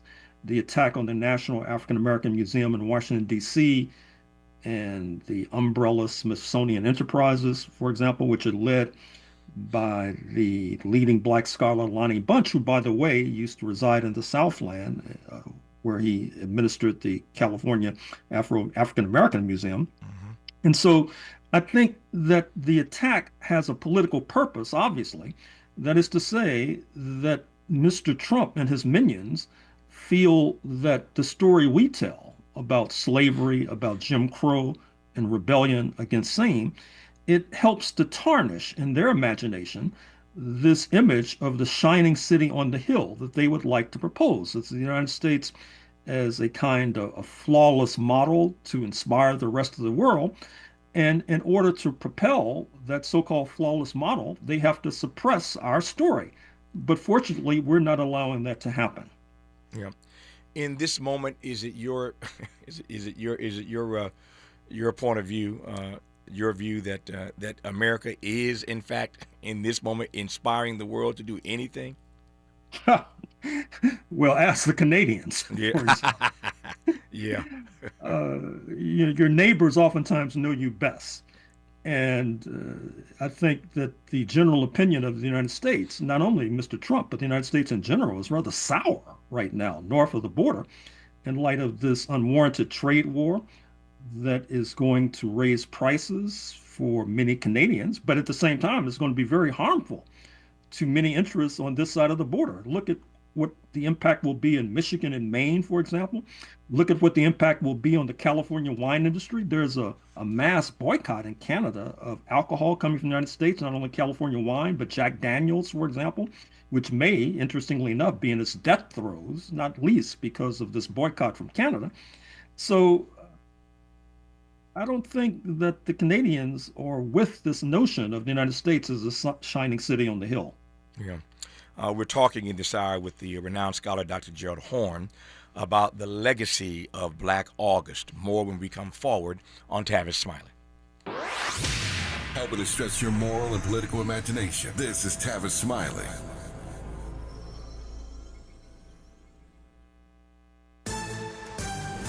I'm Bree Wood with BIN News Now. Michigan Attorney General Dana Nessel has released a report on the Flint water crisis, blaming failures in oversight, public health response, and accountability. Justice has evaded the people of Flint. The report also cites a Michigan Supreme Court ruling as a key reason no criminal convictions were secured in the case, which exposed thousands to lead-contaminated water and was linked to a deadly Legionnaire's outbreak.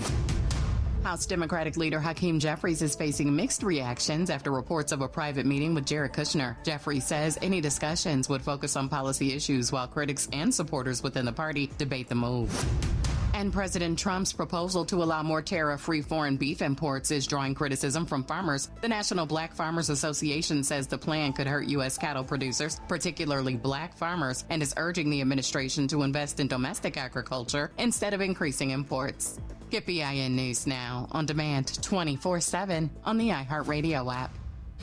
Think It Up is an initiative to activate student-powered, teacher-led learning projects. Students and teachers, how can you spark great learning experiences in your classrooms today? Join at thinkitup.org. Is this the This is the KBLA Sports Minute with Ray Richardson. The Dodgers' 6-game winning streak was snapped Tuesday night in Atlanta. They lost to the Braves 4-3. The Dodgers had 10 hits but left 11 runners on base. The Dodgers and Braves meet up again tonight. The Southeastern Conference is joining the Big Ten in not allowing athletes who signed pro contracts to return to school for a 5th year of eligibility. The ACC and Big 12 are meeting this week to consider doing the same thing as the SEC and Big 10. A federal court ruling has given pro athletes, those drafted or signed as free agents, the right to return to college if they get cut by their pro teams. LeBron has teamed up with the PGA Tour to do a tournament in 2027 in his hometown of Akron, Ohio, the LeBron James Family Foundation Classic. The tournament is scheduled for July 6th and 7th. Part of the proceeds will go to LeBron's I Promise Academy in Akron.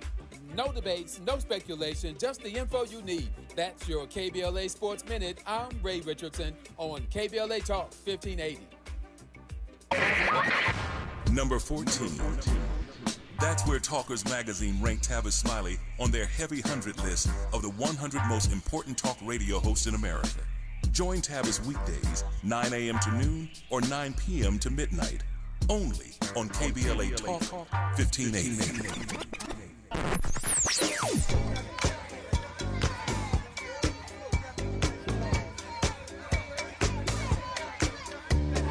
This is KBLA Talk 1580. Talk radio. That's music to your ears.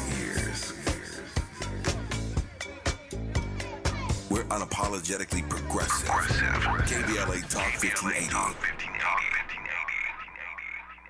Got issues with youth or high school sports? Positive Coaching Alliance can help.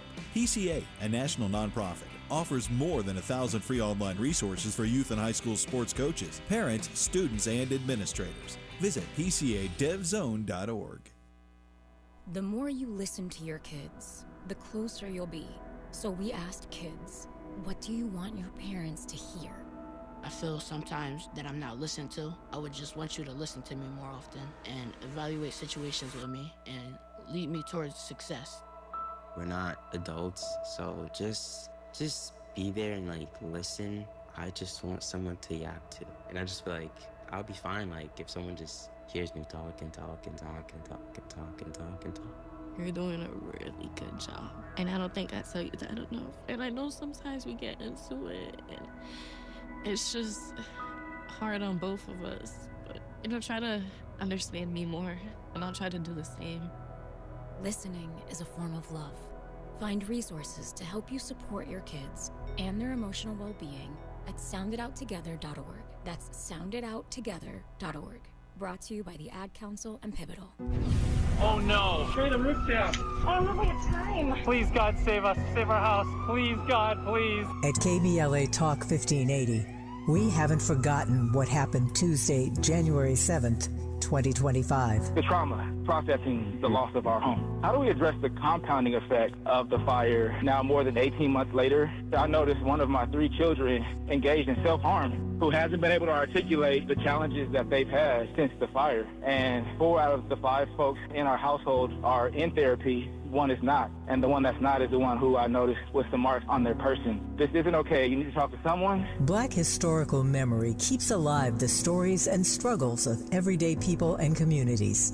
Black historical memory preserves truths that others attempt to erase, minimize, or distort. Black historical memory prevents history from repeating its worst chapters. At KBLA Talk 1580, we will never forget. Tune into Conversation Live, Altadena Forward with James Farr, weekends on KBLA Talk 1580. Follow the leader. KBLA Talk 1580. Follow the leader. If you're not following KBLA Talk 1580 on all of our socials, then you're missing out. Download our app and find us on Facebook, Twitter, Instagram, YouTube, and on the web at KBLA 1580. That's right. Again, you can find all of our socials at KBLA 1580. We've got a lot to talk about. By the way, if you miss any of our weekday shows in real time, you can always catch up by checking out the podcasts of your favorite shows at your leisure. At KBLA Talk 1580, we've got your black. Got your black. Follow the leader. Oh my God. Follow the leader. Follow the leader. Follow the leader. Follow the leader. Follow the leader.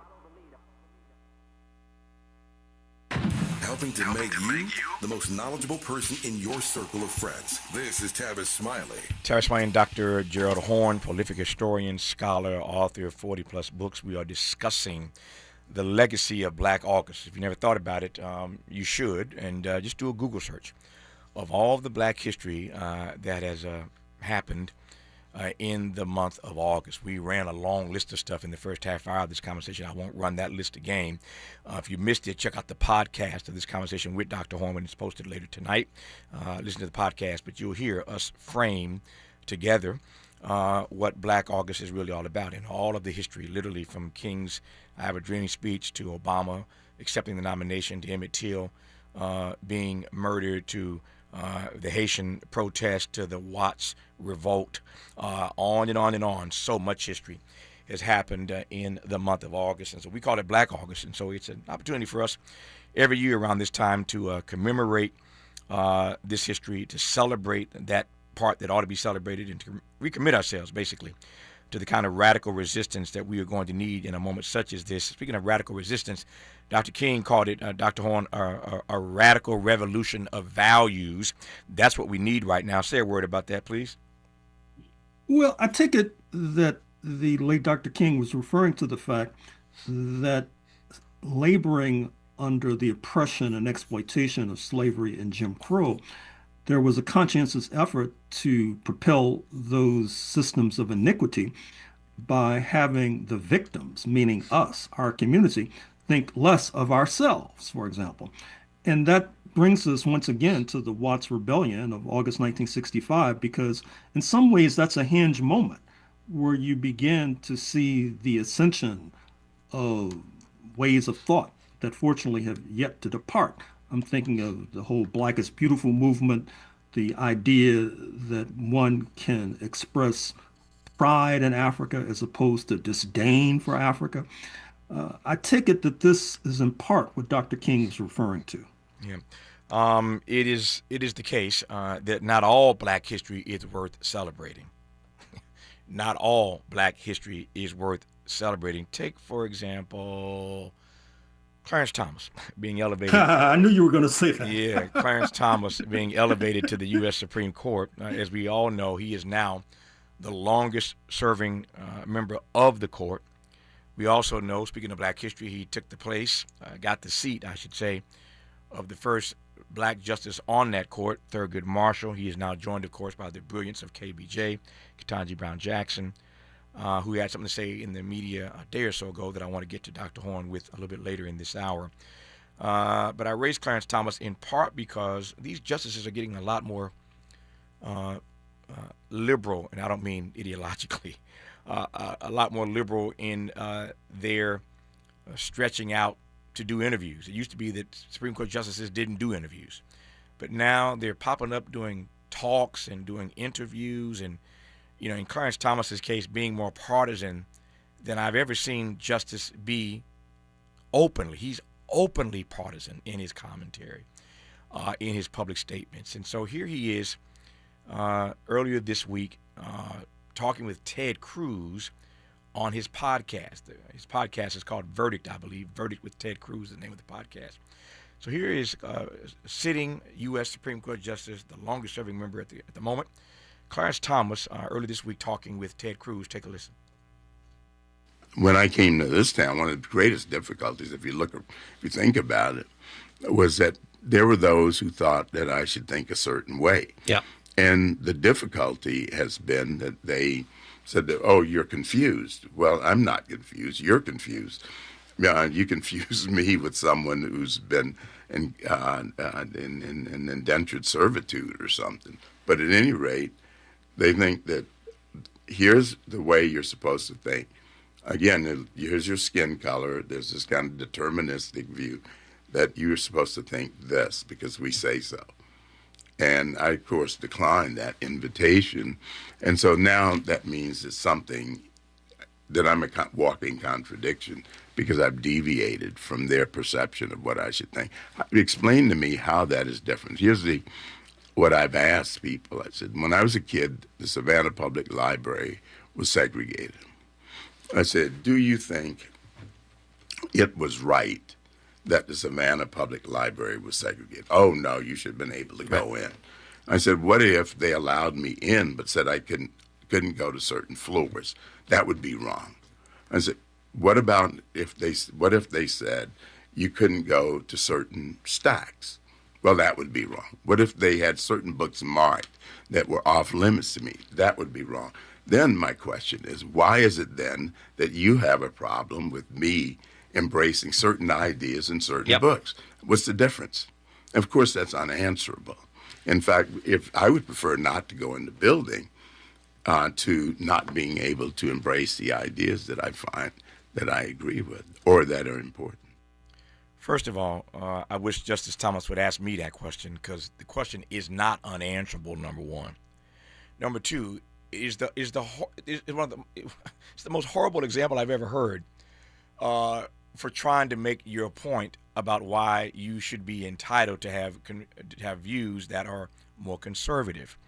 Certainly he has agency in that regard, but the question is not unanswerable. Number one, but as a metaphor, as a narrative structure to make that point, it couldn't be any weaker than it's weak as pre-sweetened Kool-Aid. But this is not my conversation, it's Dr. Horne's conversation. When you hear Clarence Thomas espouse that point of view and use that example of the library to try to make his point, you hear what, Dr. Horne?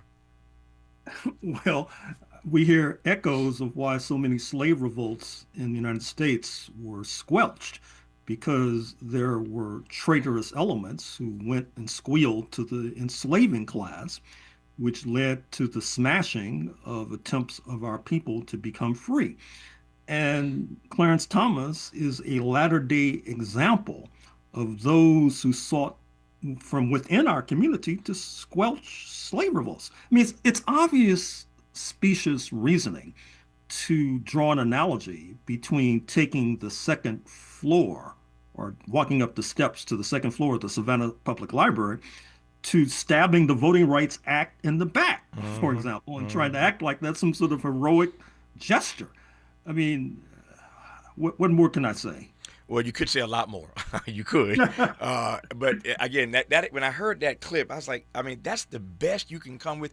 I say this all the time, and this, with all due respect to Dr. Horne, I talk to folk all the time in the academy who are bright but don't have what I call a usable intellect. And I'm not saying I'm the brightest bulb in the box. I'm just saying I've done this for 30 plus years. And sometimes we get enamored by people who have and hold certain positions, have a particular pedigree, are degreed at certain institutions, come from certain families, et cetera, and we think somehow that they are smarter than the rest of us. I remember the first time I debated a major well-known black conservative on the Today Show, and I was praying and studying and getting ready for this debate on the Today. My first time on the Today Show, debating a very well-known conservative in this country, white male conservative, and I wanted to do well on the Today Show, and I prepped for this thing, and I got on that show, and 2 minutes in, I realized how weak the competition was. I mean, I wiped the floor with this guy because his argument just didn't hold up, and there was no moral center. And that's usually where they fail the test. They're bankrupt because there's no moral center to the argument that they make. And so when you attack that, you win the argument almost every time. You just got to know how to do it, right? So I listened to Clarence Thomas, a sitting Supreme Court justice, now the longest serving. And again, that argument is so weak. Nobody is suggesting you can't go to the library. They can't suggest you can't go to any floor you want to go to. They're not suggesting you can't go to any set of stacks you want to go to. They're not suggesting even that you can't have a different point of view. What we are saying is that point of view ought not to be behind the pushing of an agenda that is antithetical to the best interest of black people. To Dr. Horne's point, you can't stab Negroes in the back just because you have access to do so. That's the problem. Not that you think differently or feel differently, but you're pushing an agenda that is harming, that is disenfranchising politically, economically, socially, and culturally your own people, and we have a problem with that. And why he seems not to get that, I don't know. You're listening to Dr. Gerald Horne on Tavis Smiley. From California to the Carolinas, everybody's listening to Tavis. More when we come forward.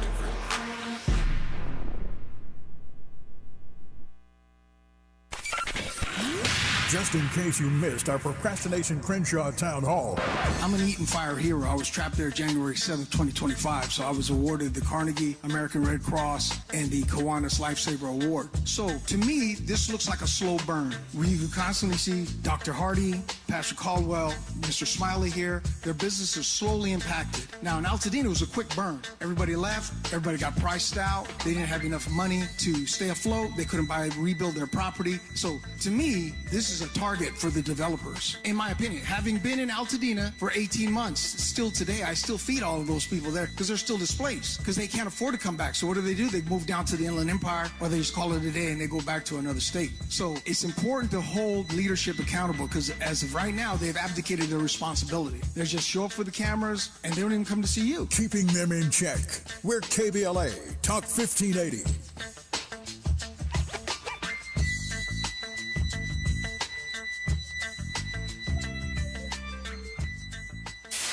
KBLA Talk 1580. We've got a lot to talk about. KBLA Talk 1580, connecting you with services and solutions. The Michael's Daughter Foundation is dedicated to inspiring youth and resilience through storytelling, arts, filmmaking, and enrichment programs for youth and families in under-resourced communities and system-impacted individuals. The Michael's Daughter Foundation is a 501c3 nonprofit providing free and low-cost arts programs to youth and families from under-resourced communities, both system-impacted youth and those affected by the incarceration of a loved one. 1 in 43 children in America have a parent incarcerated. 70% of those children are expected to end up in prison. Through filmmaking, animation, theater, and writing, they help young people express themselves, build confidence, and imagine new possibilities. Beyond the arts, they offer financial literacy workshops, emergency support, and scholarships. Because thriving takes more than talent, it takes access. To learn more about the impact of Michael Daughters Foundation and how you can be a part of the movement, please visit their website, michaelsdaughterfoundation.com. This is a community call to action from KBLA Talk 1580. Hey, Dad, how do airplanes fly? What's in this box? Can I touch this? Where does sand come from? Is this tree good for climbing? What happens if I mix these two things together? How are babies made? What does this thing do? Kids are curious about everything, including guns. Talking to them about gun safety in your home is a good first step, but you can do more. Always keep your guns locked, unloaded, and stored separately from ammunition. Storing your guns securely is the best way to prevent family fire, including unintentional shootings. For more information on safe gun storage and ways to keep your family safe, visit endfamilyfire.org. That's endfamilyfire.org.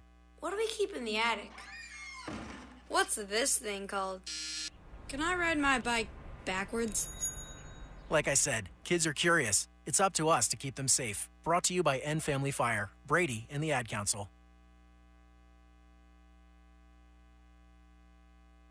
Made fresh daily in Leimert Park, Los Angeles, California. You're listening to Tavis Smiley. Tavis Smiley and the brilliant African-American scholar, historian, Dr. Gerald Horne. We've been talking in this hour about the legacy of Black August. This is one of those months where so much of our history has been packed in literally from this to that and then some.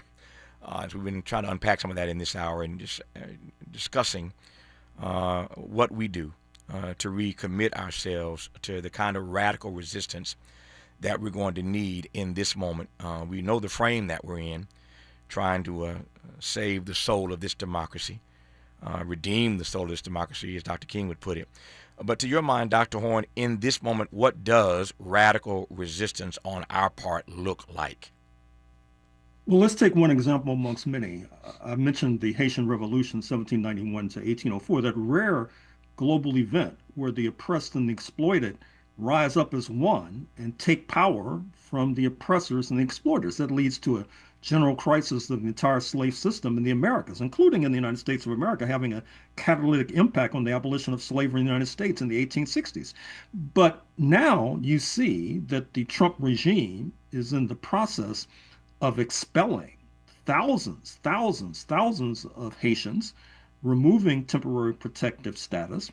They're on the run, some trying to get into Canada, some still in Springfield, Ohio, where they have to have the indignity of traveling around the town with an ankle monitor, for example.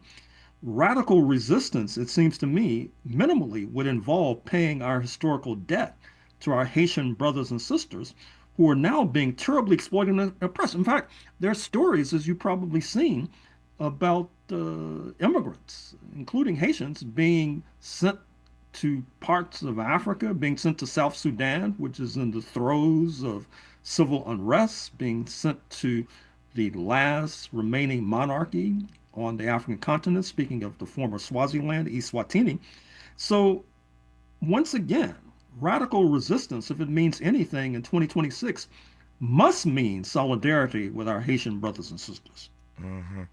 On the domestic front, there are so many issues we could point to, but what does radical resistance look like for you in this moment on the domestic agenda that we are being, frankly, pilloried by?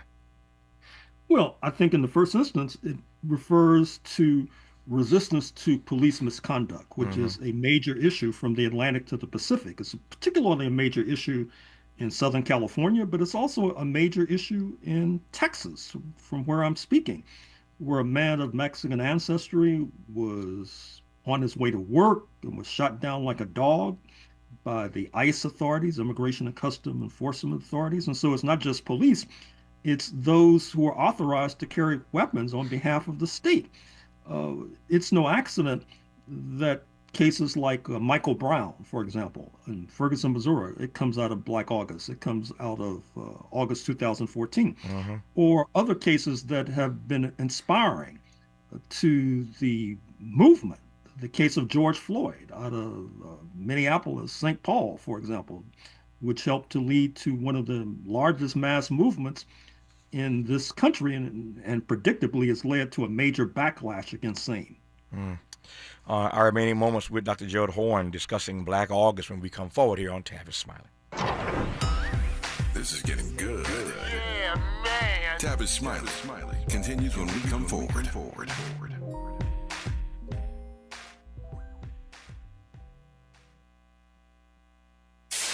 KBLA Talk 1580. We've got a lot to talk about.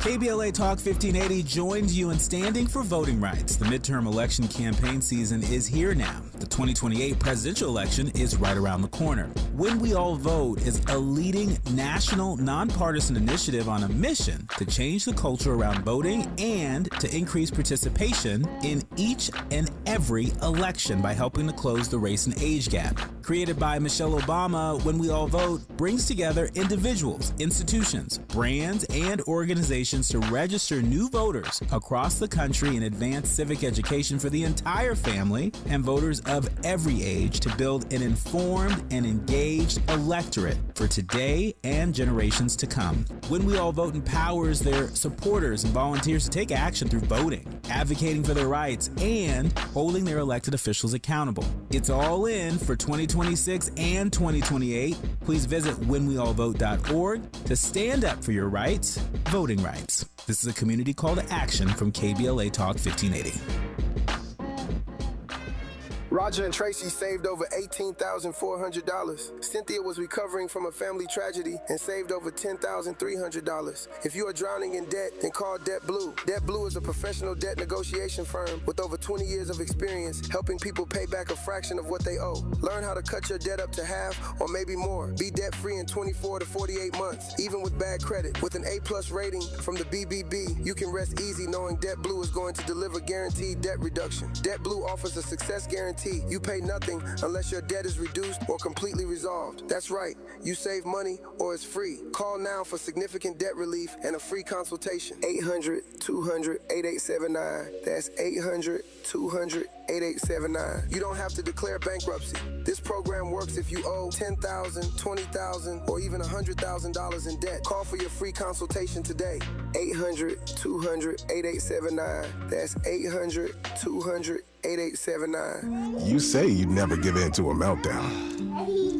Never let kids' toys take over the house. And never fill your feed with kid photos. You'd never plan your life around their schedule.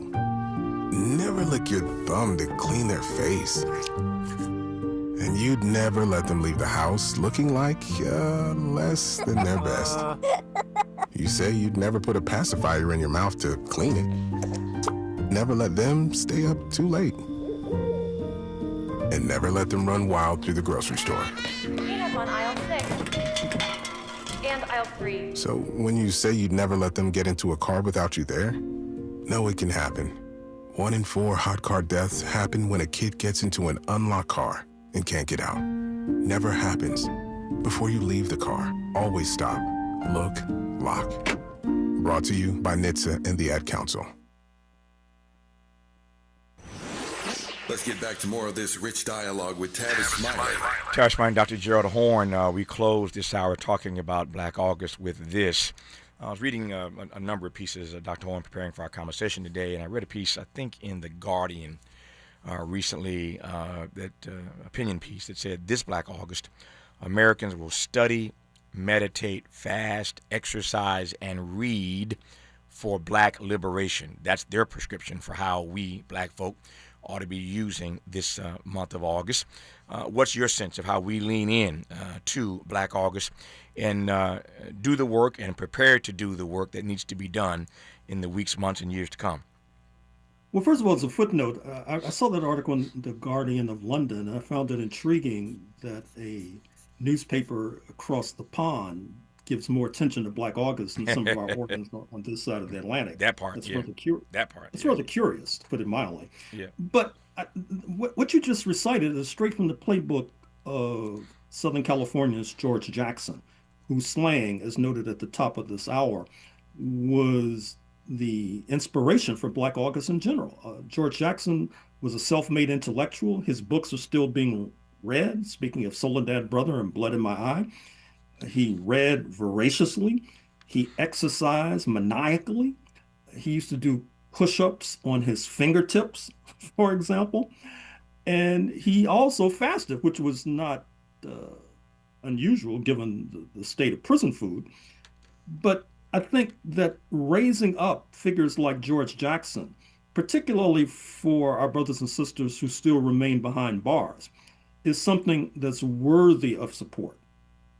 Yeah, no question about that, as are many other issues worthy of our support, but I'm glad you put your finger specifically on that one. I mentioned Dr. Horne has written so many books, over 40, but the one I tapped into just a little bit last night, once again, to prep for this conversation, is called Armed Struggle. Armed Struggle, Panthers and Communists, Black Nationalists, and Liberals in Southern California through the 60s and 70s, one of many texts he has written. He is a prolific historian, scholar, and delighted to have had him on today for this hour to talk about the history of Black August. But we realize there is only a celebration of Black history today because somebody did something yesterday. And if we don't do anything today, there'll be no Black history to celebrate tomorrow. So we got work to do. Dr. Horne, thank you for the work you've done, sir, your work and witness. Honored to have had you back on this program. Thank you for inviting me. More of Tavis Smiley when we come forward.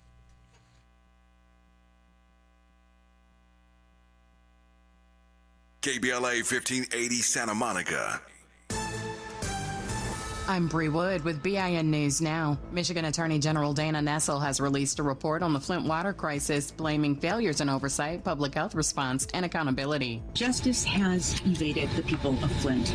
The report also cites a Michigan Supreme Court ruling as a key reason no criminal convictions were secured in the case, which exposed thousands to lead-contaminated water and was linked to a deadly Legionnaire's outbreak.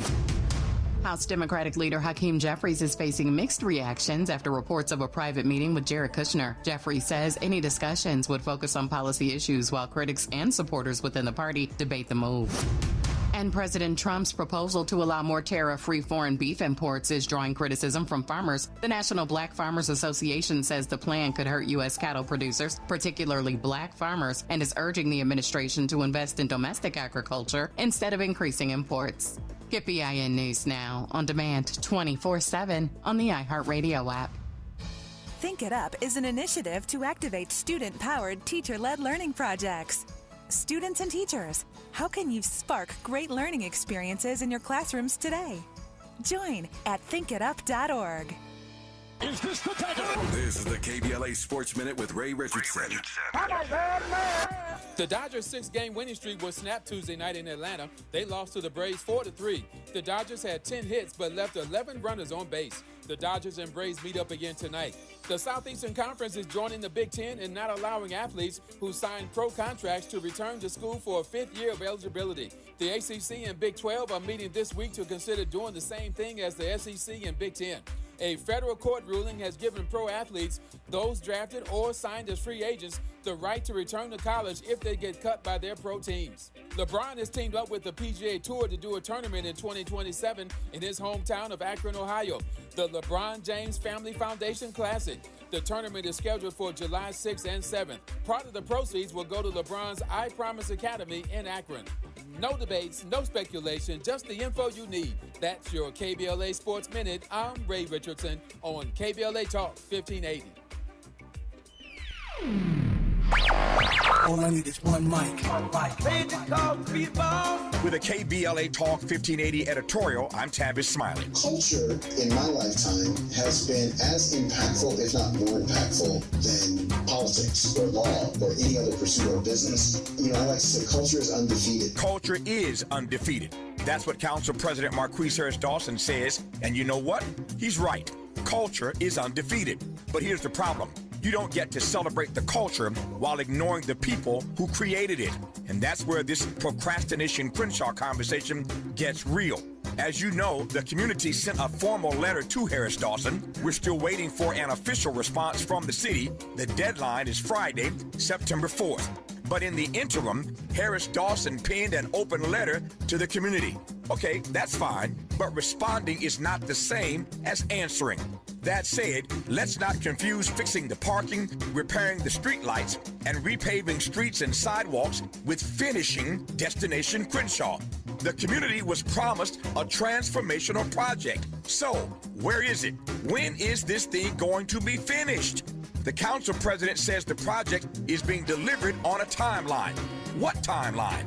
That's not an unreasonable question, and that's not an attack. It's not division. That is accountability. And then there's the business interruption money. So in his letter, Harris Dawson says that more than $1 million went to Doolin's on Crenshaw, and additional assistance went to a few other individuals. Oh, really? Who received the money?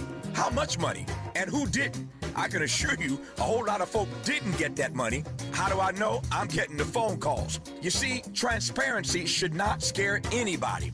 That's how accountability works, and that's why in our letter, we ask for an audit. But instead, what do we get? A discussion about Tavis Smiley, the pastor, the parishioners, the business owners, the people asking the questions, their motives, their ambitions, their character. Well, let me tell you something. When you can't answer the questions, attacking, insulting, and gaslighting the persons asking the questions doesn't make the questions disappear. It just makes people ask why you won't answer it. Let me be clear. We don't want to fight with the council president. We want the project finished because the people of Crenshaw are not on the sidelines, Mr. President. They are Crenshaw. And if culture really is undefeated, then respect the culture, respect the people, respect the businesses, and most importantly, respect the questions. Now, answer them. The Crenshaw Corridor community is still waiting, and September 4th is fast approaching. With a KBLA Talk 1580 editorial, I'm Tavis Smiley. As always, we welcome your feedback. Just talking louder and saying nothing and saying nothing.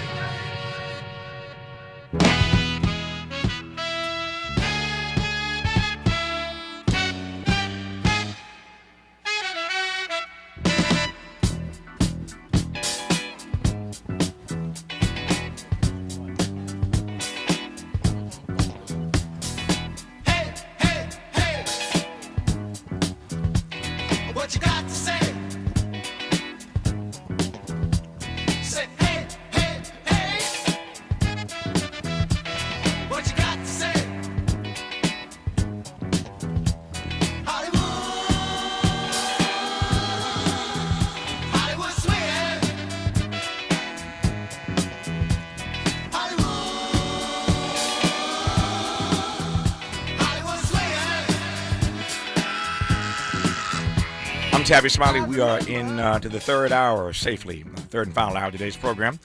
Two conversations as promised in this hour. On the backside, the Democratic mayor of Orangeburg, South Carolina, Michael Butler, will join us to talk about a number of things, including South Carolina as the first Democratic primary state come 2028. There was a fight about that, but South Carolina wins. The special election victory yesterday of Lindsey Graham's sister Darlene to fill the seat of the late Senator Pete Buttigieg visited the state last week as well, South Carolina, as he mulls another run for the White House. I said earlier, a whole lot of folk going to be running to South Carolina for the next few months.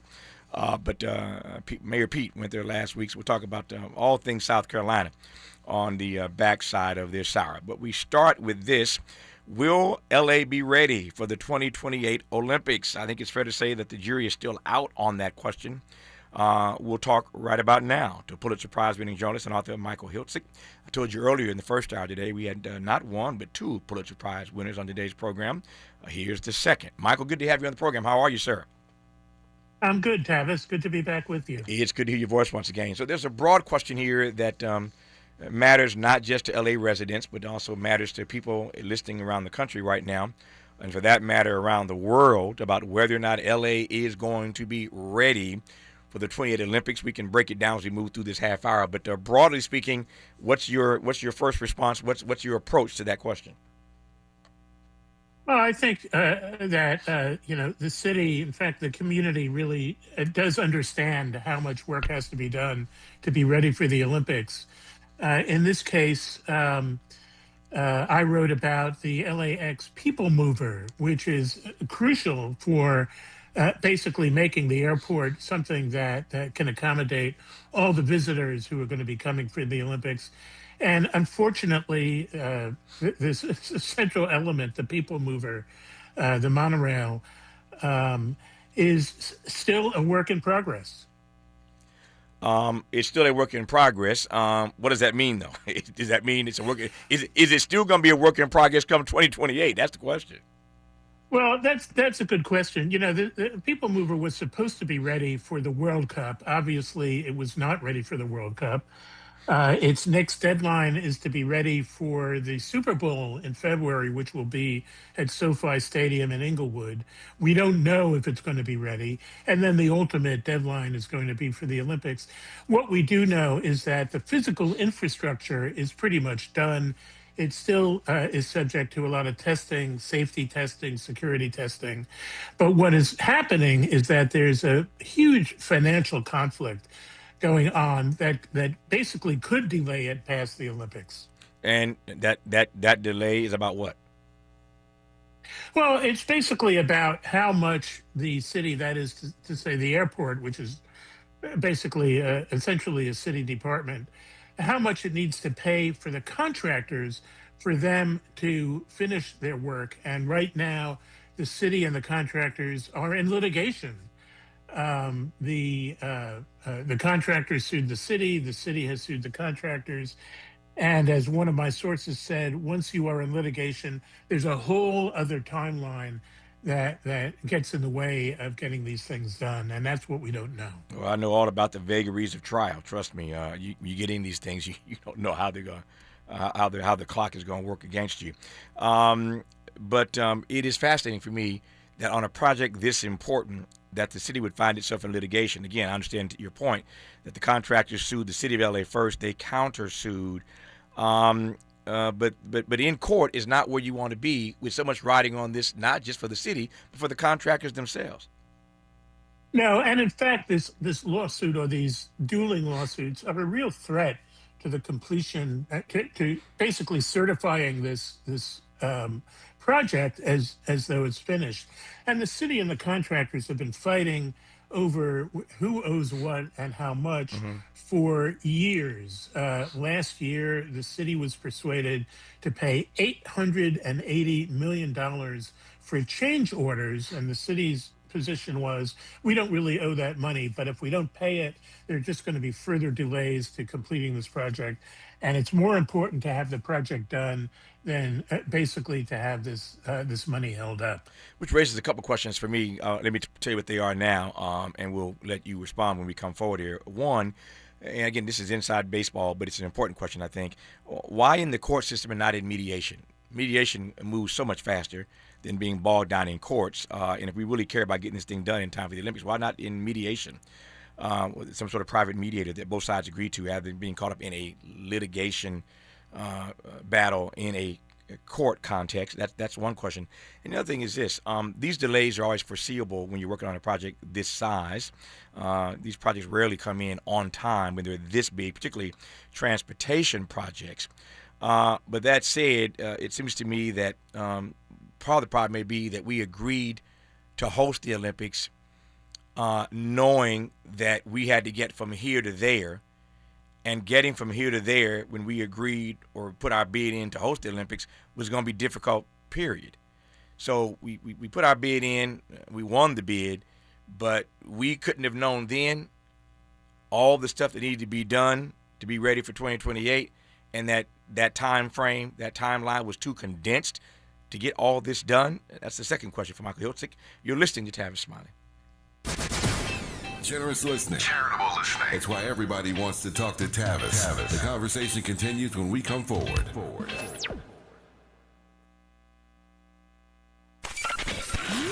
Just in case you missed our Procrastination Crenshaw Town Hall. My name is Asata Umoja. I'm with the Hyde Park Organizational Partnership for Empowerment, which is at the southern end of Crenshaw. And this community has been greatly impacted. As a matter of fact, one of the things that we're most concerned about is just being totally neglected. And what I mean is being excluded from the process. When this project first started, they should have made sure that our organization, since we were most impacted, was in there. So we've been excluded, and we've seen commercial properties be taken for art projects. And we're very concerned about these are spaces that could help build economic growth and development in the community. And what this community needs more of is economic development, not art. I mean, I like art. It's a good thing. But they're putting the cart before the horse. Because without a solid economic foundation, what they are calling cultural tourism absolutely has no significance and no meaning. And this community is going under if we don't stop and do something to help build that economic foundation and support the businesses that are the tax base for this community to build the kind of services that we need. And the response from our leadership is totally inadequate. Holding them accountable. We're KBLA, Talk 1580. Self-destruction. You're headed for self-destruction. Self-destruction. You're headed for self-destruction. You served behind the desk. You served in combat. You did 4 years and got out. You were drafted. You gave 20 years. You gave exactly what your country needed. And so did you. When you raised your hand and swore an oath to your country, when you put your name on a dotted line, you became part of only 1% of Americans who did the same. You are a veteran.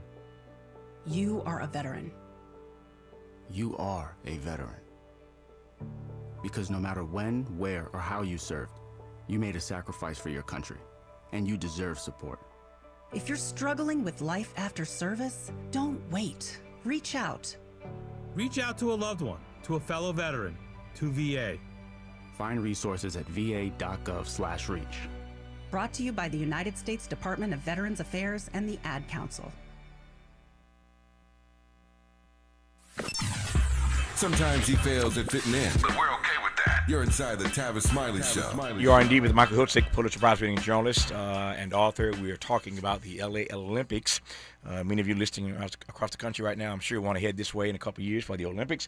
The question is, will we, if I can say it, will we be ready for you when you arrive at LAX, or for that matter, any number of the other venues that need to be finished or fine-tuned for the big games come 2028. So, Michael, let me just do three things right quick. I start with this. It's hard for me to imagine. I want to be wrong about this. But I've seen the Olympics bankrupt certain cities like Montreal. Not every city that hosts comes away with a big win. But it's hard to imagine, and part of this is a shout-out to the late, great Tom Bradley, who I had the honor of working for. It's a shout-out to Peter Uberoth. But they did an amazing job with the 1984 Olympics. Such an amazing job, as you well know, that there were a couple $100 million left over. We had a surplus because of the 84 Olympics. We have an organization here in LA called LA 84. I was just down there at their building a few weeks ago, not too far from the studio here in LA. Organization, nonprofit called LA 84. and I kid you not, LA 84 is still giving away money, grants, that kind of thing. Still giving away money from the profit, from the proceeds of the 84 Olympics. That's how well Tom Bradley and Peter Ueberroth stewarded. Tom Bradley had to fight to get this thing passed through city council. But he got it done, and there was fears then that it was going to bankrupt L.A. like it had done Montreal in 1980, as I recall, maybe 76, one of those years. But they stewarded this thing so beautifully that they had hundreds of millions of dollars left over. And again, LA 84 invested that money, and they are still giving away grants, still doing great work through LA 84 from the money that came to this city all those years ago. That just a quick snapshot of what I recall about 84. I went to work for Tom Bradley in 85, so I was watching this as I was preparing to go to work for him as a student out of Indiana University. I was a big fan of Tom Bradley, and he was my fraternity brother, Kappa Alpha Psi, Yo Kappas. But that said, it's hard to imagine that we're going to come anywhere near in 2028 what we did in 84. Please tell me that I could be wrong about that. Well, you know, for many communities that host the Olympics, they see the Olympics as sort of a community development trigger or a spur. And I think if you look back at 1984, one of the outcomes of that was that we got upgrades to some of the venues, and we certainly got an upgrade to LAX at the time. And I think that a lot of the work that's being done at LAX now is also been triggered by the prospect of having the Olympics in 2028. So that's not unusual. Mm-hmm. Now, one of your other questions was, how could they not know that they were going to run into trouble? And I think you want to look back at the grand jury investigation, the county grand jury investigation that was published last year, in which they looked at the contracts that were negotiated and signed, and they said the city actually did everything right. They signed a contract with the contractors that basically put the onus of getting a lot of this work done on the contractors, and the idea was they were not going to run into these sorts of change orders and these expenses that big projects like this often occur. Now, you asked about mediation, and there is a mediator, a sort of mediator on this contract. He's a one-man, he's called the project neutral, and he's supposed to rule on basically disagreements over what something's supposed to cost in this project. And unfortunately, at least from the city's standpoint, and the grand jury backed the city on this, they said he's biased in favor of the contractor. He's almost never ruled in favor of the city, and that's cost a lot of money. So that's a problem right there. Mm-hmm. There's been a lot of conversation. I don't know to what extent you've been tracking this, but a lot of conversation about the guy who heads the LA Olympic Committee, Mayor Bass, running for re-election in the city, as we know, came out publicly a while ago and said she thinks he needs to go. I don't have time to get into all the details, all the drama around why. Mr. Wasserman has been asked by many people to step down, but he is not being regarded in the way that Peter Ueberroth was in 1984 as the head of the LA Olympic Committee. To what extent is that causing some drama, some consternation in what is being done and at what speed and rate, if anything? Well, you know, Tavis, as you know, Casey Wasserman, who's this individual, he's had to give up basically his entertainment consultantship, his entertainment agency, but he's been kept on as the head of the Olympic Committee, in part because he's seen as somebody who could raise a lot of money for the Olympics, and he's been successful at that, which is why he hasn't been forced out of this job. And once again, the county grand jury that looked into all of this basically said that it thought that the city and the committee had done everything right, but then they ran into this problem with the contractors over change orders and the mediator who's ruled in the contractor's favor.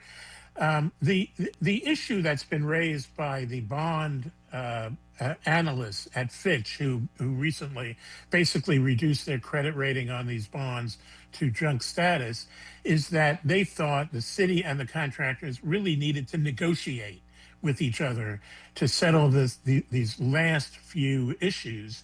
And instead, they went to litigation, and that really concerns Fitch, which says, as I said, once you're in litigation, you just don't know how long everything's going to take. Yep.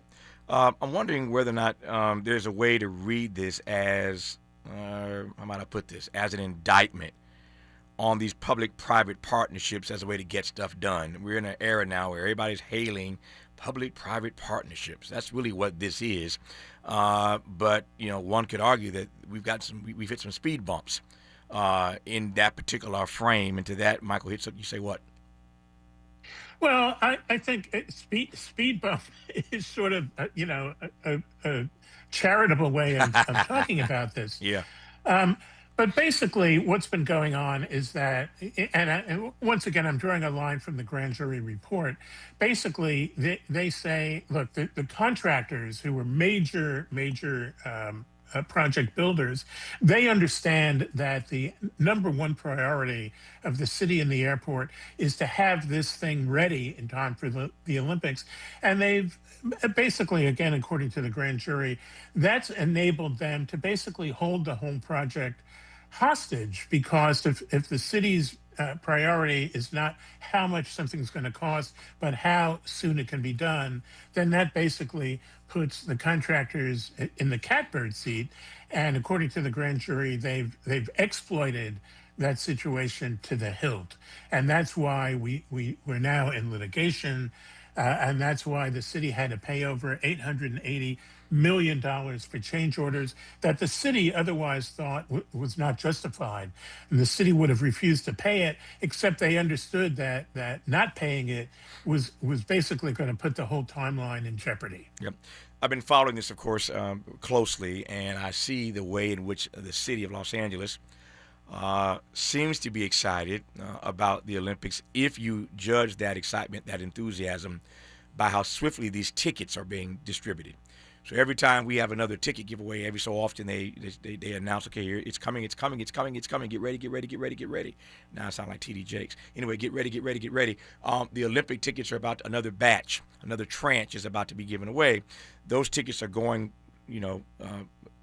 like the speed of light, the speed of sound. That's how fast those tickets are being gobbled up. So if you look at that, one could think that there is a excitement about the Olympics coming to LA in 2028. And yet, you and I both know that the residents of the city don't get a chance to vote on it. We vote for our elected officials, but then the mayor and the city council, they have the final say, essentially, city council even more so than the mayor, about whether or not we're going to put in a bid to host the Olympics. Every city does it differently, but that's the way it's done here in LA. Our city council, we have a strong council, weak mayor system, as opposed to a strong mayor, weak council system in New York City. For those of you who are civics students and government students and political junkies, that's the way the model works here in LA. I say all that to say that obviously in New York, Atlanta, or any place else, the residents, the taxpayers, don't get a chance to vote up or down on whether or not the Olympics come to the city.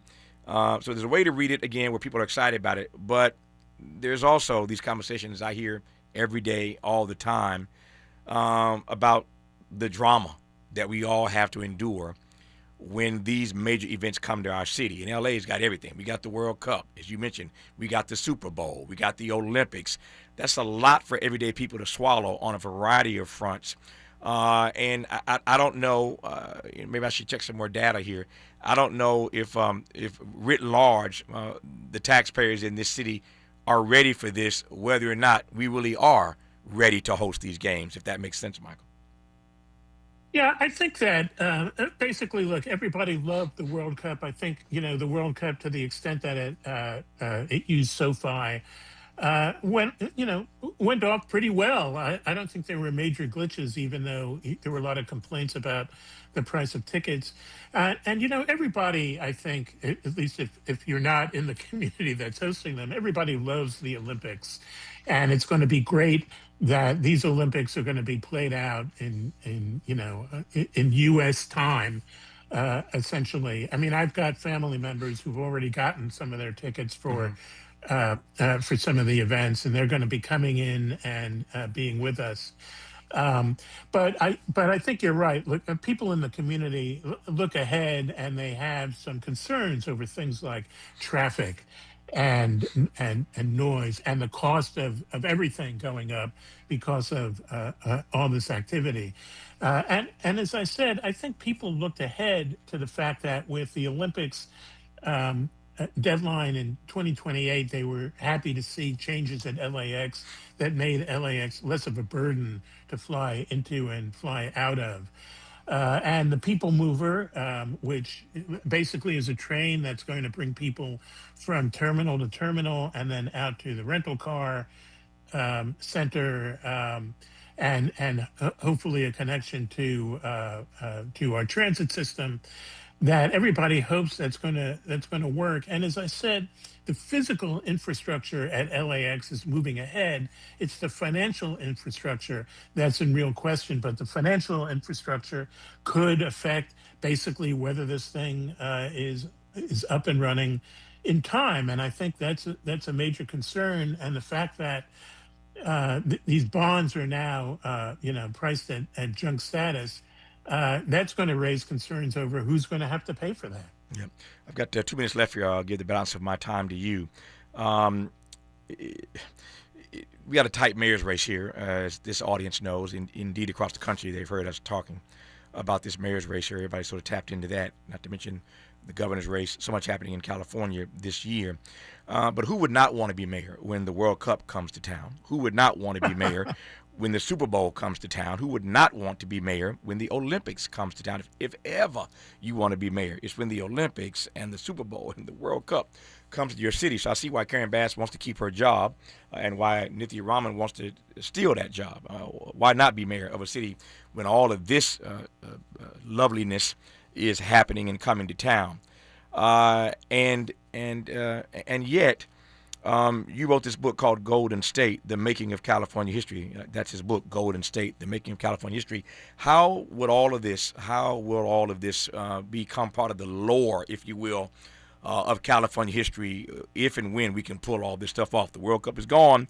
It remains to be seen if we can do the other two, Super Bowl and Olympics. I assume we can. But how does that fit into the lore of California history? I got 60 seconds to go.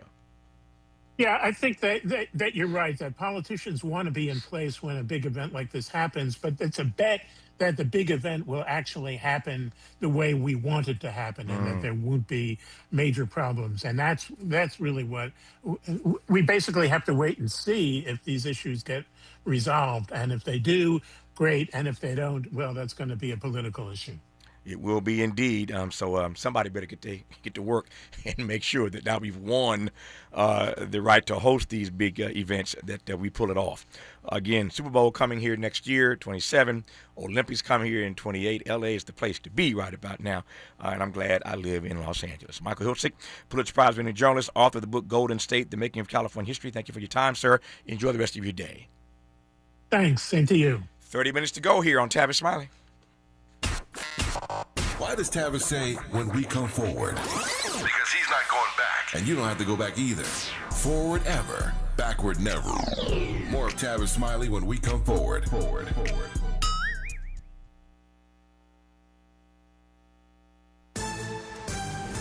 I'm Bree Wood with BIN News Now. Michigan Attorney General Dana Nessel has released a report on the Flint water crisis, blaming failures in oversight, public health response, and accountability. Justice has evaded the people of Flint. The report also cites a Michigan Supreme Court ruling as a key reason no criminal convictions were secured in the case, which exposed thousands to lead-contaminated water and was linked to a deadly Legionnaire's outbreak.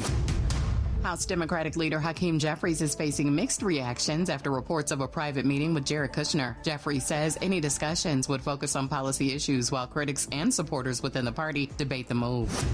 And President Trump's proposal to allow more tariff-free foreign beef imports is drawing criticism from farmers. The National Black Farmers Association says the plan could hurt U.S. cattle producers, particularly black farmers, and is urging the administration to invest in domestic agriculture instead of increasing imports. Get BIN News now, on demand 24/7 on the iHeartRadio app. Think It Up is an initiative to activate student-powered, teacher-led learning projects. Students and teachers, how can you spark great learning experiences in your classrooms today? Join at thinkitup.org. Is this the tiger? This is the KBLA Sports Minute with Ray Richardson. The Dodgers' 6-game winning streak was snapped Tuesday night in Atlanta. They lost to the Braves 4-3. The Dodgers had 10 hits but left 11 runners on base. The Dodgers and Braves meet up again tonight. The Southeastern Conference is joining the Big Ten in not allowing athletes who signed pro contracts to return to school for a 5th year of eligibility. The ACC and Big 12 are meeting this week to consider doing the same thing as the SEC and Big 10. A federal court ruling has given pro athletes, those drafted or signed as free agents, the right to return to college if they get cut by their pro teams. LeBron has teamed up with the PGA Tour to do a tournament in 2027 in his hometown of Akron, Ohio, the LeBron James Family Foundation Classic. The tournament is scheduled for July 6th and 7th. Part of the proceeds will go to LeBron's I Promise Academy in Akron. No debates, no speculation, just the info you need. That's your KBLA Sports Minute. I'm Ray Richardson on KBLA Talk 1580. We've got a lot to talk about.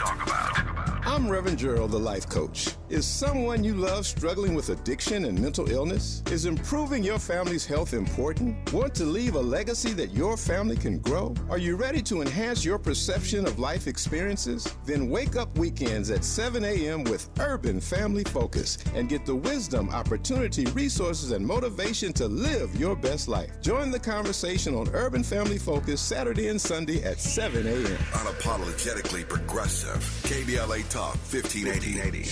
We've got your black.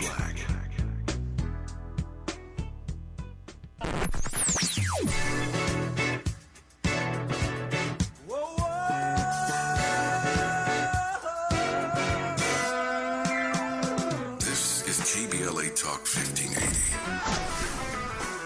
Talk radio. That's music to your ears.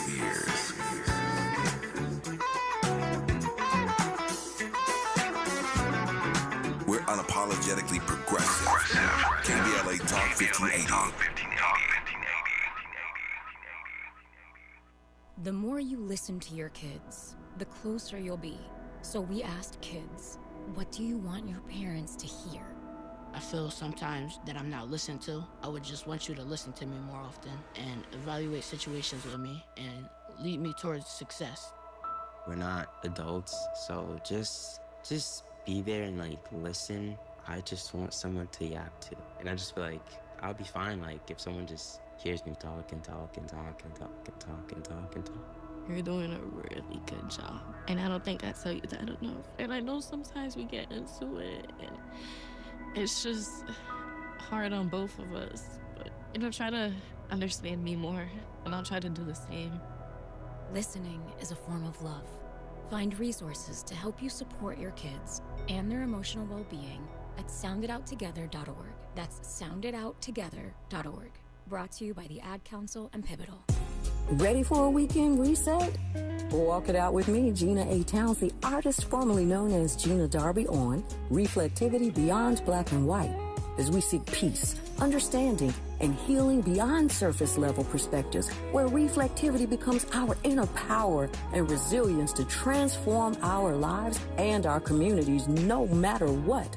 Meet me and my crazy cool guests. Join the Reflectivity family movement as we make sense of it all. Every bit, every morsel. We're going to nourish the mind, body, and soul unapologetically right here on KBLA Talk 1580. Every Saturday, 2 and 8 p.m. on the West Coast, 4 and 10 in the Midwest, and 5 and 11 on the East Coast. It's time for Reflectivity Beyond Black and White. It's not only hot, it's sizzling, and we're cooking.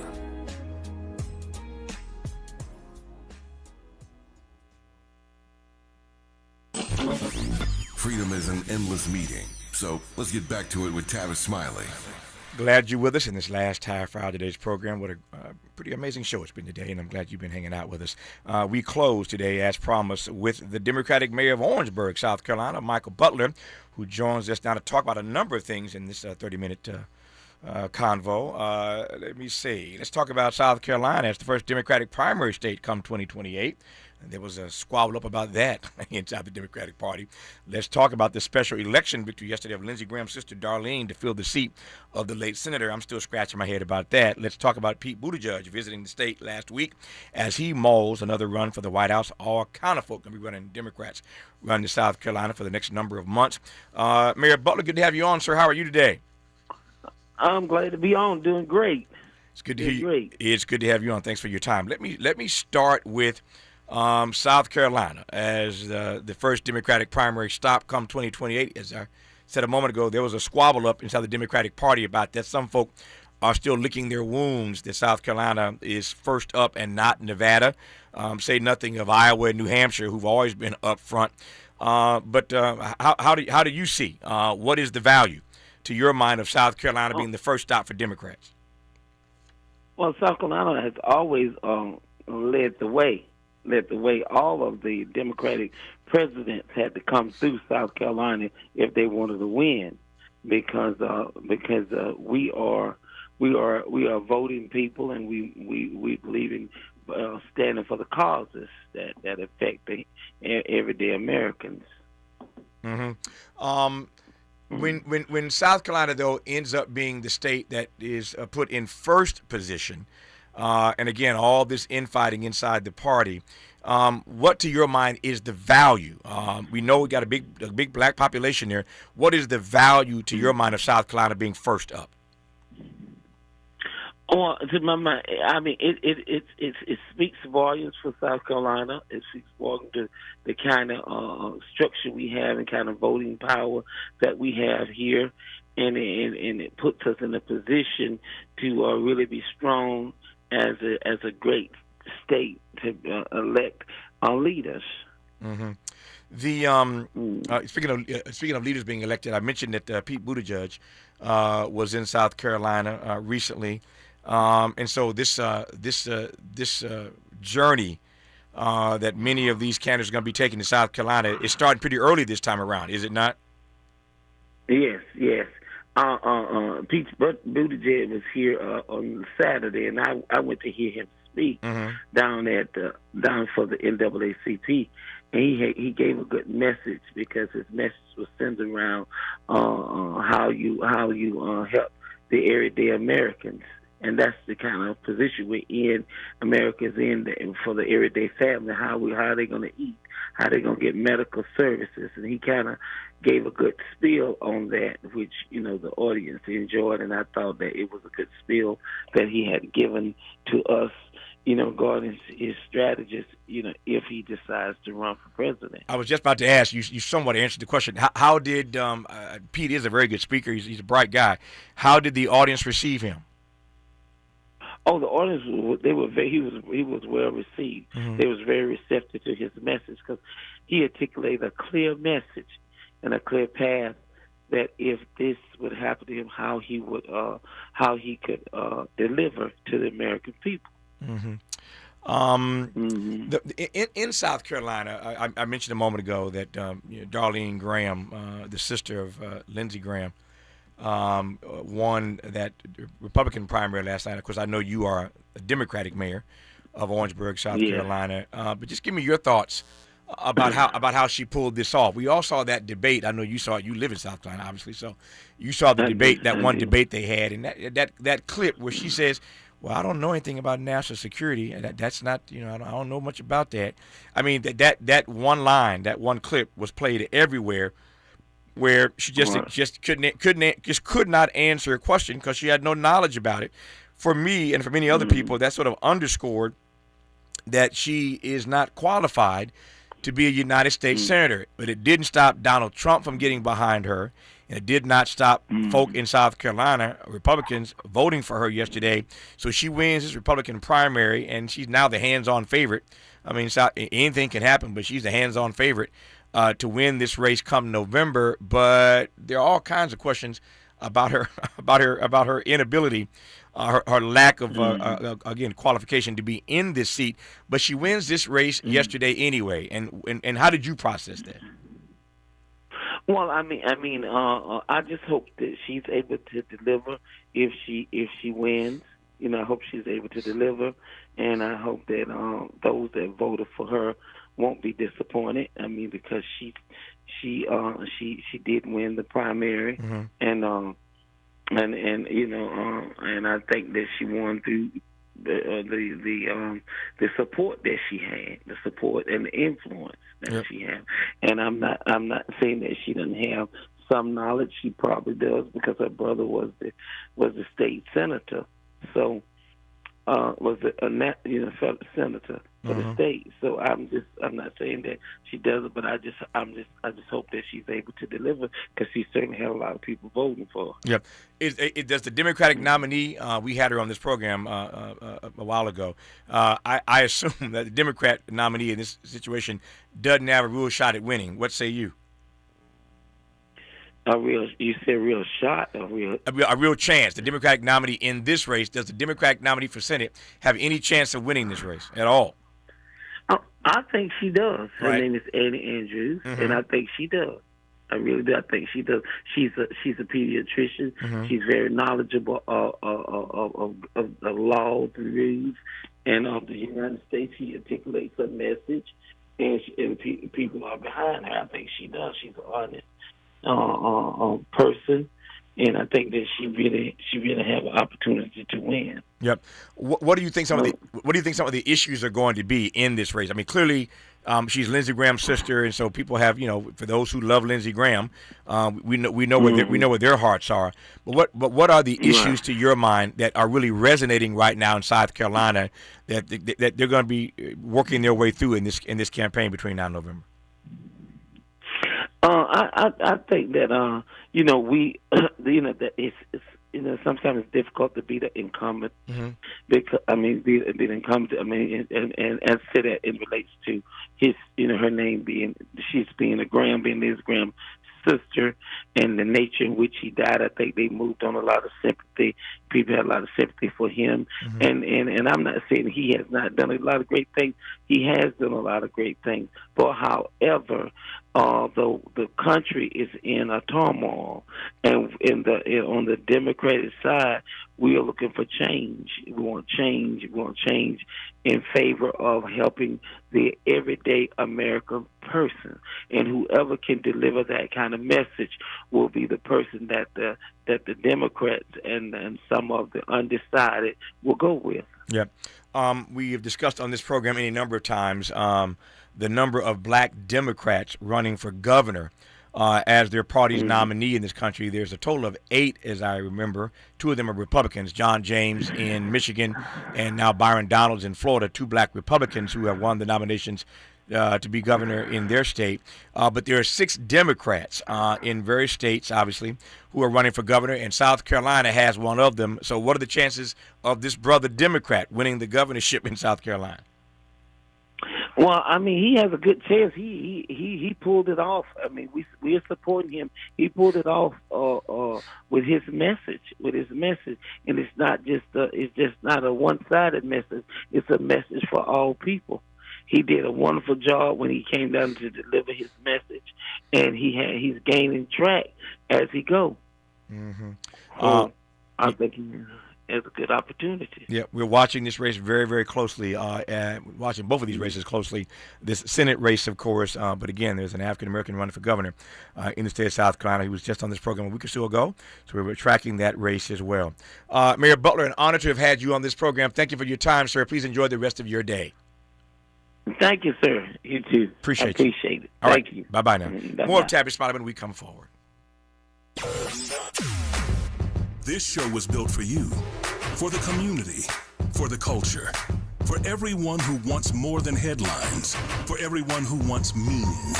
Tavis Smiley has always believed that public media can change lives. And every single day, that's what he comes to work to do.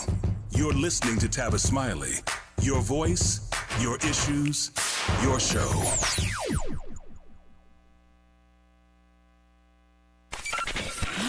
Just in case you missed our Procrastination Crenshaw Town Hall.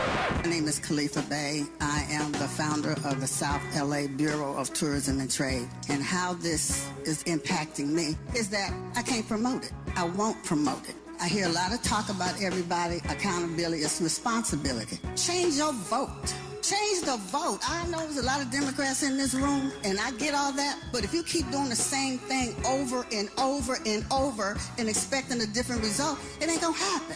And it's not about Democrat, Republican, it's about getting what we need to get done. That's what it is for me, because this is deliberate. This of our communities, you look at Chicago, you look at all the black communities were built by us, we're in the same condition. So to me, it's by design. And if we don't do something to change the vote to get to what we need, stop having these meetings. Making sure they stick to the truth.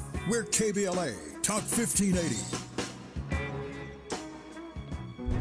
Oh no. Tear the roof down.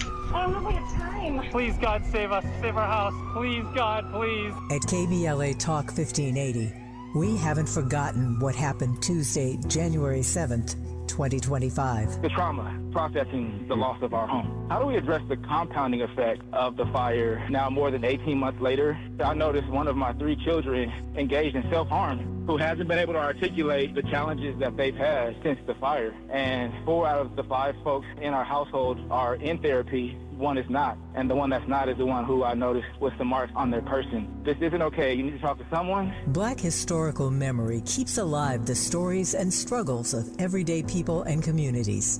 Black historical memory preserves truths that others attempt to erase, minimize, or distort. Black historical memory prevents history from repeating its worst chapters. At KBLA Talk 1580, we will never forget. Tune into Conversation Live, Altadena Forward with James Farr, weekends on KBLA Talk 1580. Hey, Dad, how do airplanes fly? What's in this box? Can I touch this? Where does sand come from? Is this tree good for climbing? What happens if I mix these two things together? How are babies made? What does this thing do? Kids are curious about everything, including guns. Talking to them about gun safety in your home is a good first step, but you can do more.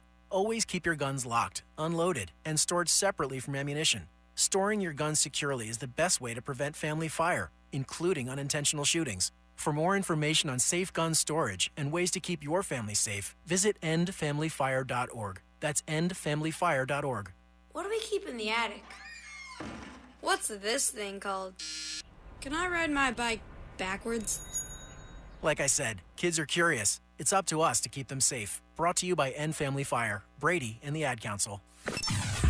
Sometimes he fails at fitting in, but we're okay with that. You're inside the Tavis Smiley Show. You are indeed. You heard Orangeburg, South Carolina Mayor Michael Butler and I talking moments ago before we had to let him go. We talked to him about Pete Buttigieg going to South Carolina last weekend and speaking in front of the NAACP. So Mayor Pete and a long list of other Democrats are going to be running in and out of South Carolina like you can't believe between now and November 2028. And so I want to just give you a little taste of what he had to say. You heard the mayor said that the audience received Mayor Pete rather well. Secretary Pete, former Secretary of Transportation Department, as you know, in the Biden administration. According to the mayor, he was received rather well by this audience at the NAACP. But take a listen for yourself. Pete Buttigieg last week in South Carolina before the NAACP. While I am a hopeful person, doing what we do, even gathering at a dinner like this, is an act of hope. I'm not here to sugarcoat the situation. Yes, sir. We are in trouble. Big trouble as a country. Our republic has never been a perfect democracy, but it is the most important democracy in the world. The whole premise of this nation is that everyday life would be better if people were in charge of the government instead of the other way around. The idea that political equality, economic opportunity, and personal liberty would go hand in hand. It was the founding promise of the revolution. And our fidelity to it, or lack thereof, was the subject of the Civil War. And moving that promise nearer to our reality was the civilizational achievement of the civil rights movement. And now here we are. Basic American freedoms and rights, from the right to vote to the freedom to criticize our government, are being taken backwards. Right.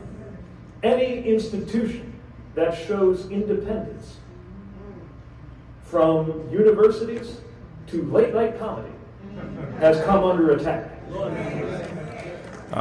Pete Buttigieg getting that stump speech together. I hear the lines that resonate with that audience in particular. But that's Pete Buttigieg getting his fine-tuning his act for the long run to try to win the nomination of his party. The polls I've seen of late have him near the top. I saw a poll the other day that had him above Gavin Newsom. And I'm watching these polls. Of course, it's so early right now. I know.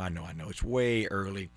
But he has name recognition. He did this before. He was in the Biden cabinet, as I mentioned earlier, as transportation secretary. And so he's on the stump already, again, getting his speech together, but sounding good there, speaking for the NAACP last weekend in South Carolina. Our remaining moments in today's program when we come forward on Tavis Smiley.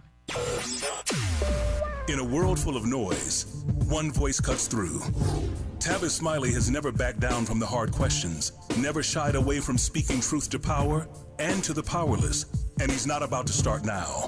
This is the show people talk about, the one your coworkers quote, the one that gets under your skin in the best way. Tavis Smiley, nationally syndicated, unapologetically progressive, unapologetically real. KBLA Talk 1580. We've got a lot to talk about. KBLA Talk 1580, connecting you with services and solutions. At the heart of the Al Wooten Center's mission for good citizenship and academic excellence is a desire to ensure that every student avoids the kind of lifestyle and overcomes the kinds of challenges that led to the murder of Al Wooten Jr. In 1990, founder Myrtle Faye Rumpf opened the center in honor of her son's life. In 2026, they are serving more than 300 students in grades 3 through 12 annually online and on site at their youth center and other sites in the South LA area. The Al Wooten Jr. Youth Center takes a neighborhood approach to the revitalization and empowerment of a community in crisis. The Wooten Center provides free after-school and summer programs to help students in grades 3 through 12 attain grade-level proficiency and promotion, high school graduation, and college and career access and success. The Al Wooten Center focuses on academics, STEM, the arts, and so much more. Join them for an enriching experience that sparks creativity and nurtures young minds. Tap in at WootenCenter.org. That's WootenCenter.org. This is a community call to action from KBLA Talk 1580. You ready? Drop it. 2 shows, 1 Friday. All Amanda Seals. What's up, y'all? Catch me here on KBLA Talk 1580. First from noon to 2 p.m. And if you miss me, I'm back 4 to 6 p.m. See, this is where the conversation gets real. Ooh, and it gets good. So don't miss it. Fridays only on KBLA Talk 1580. KBLA Talk 1580. We've got a lot to talk about. KBLA Talk 1580, connecting you with services and solutions. 10 Toes In serves as a mentorship and domestic violence prevention program. They support, educate, and empower couples during and after incarceration. They assist male returning citizens to re-enter society successfully and to help them maintain a healthy relationship with their romantic partner. They offer a mentorship support group for formerly incarcerated men. 10 Toes In teaches its Intimate Relationships 101 curriculum at male prisons throughout the state of California. They host sister support group meetings for women who are intimately involved with incarcerated and formerly incarcerated men. 10 Toes In is a 501c3 nonprofit organization. To access their services or make a donation, please visit them online at 10toesin.org or find them on Facebook or Instagram. They are healing lives through relationships. This is a community call to action from KBLA Talk 1580.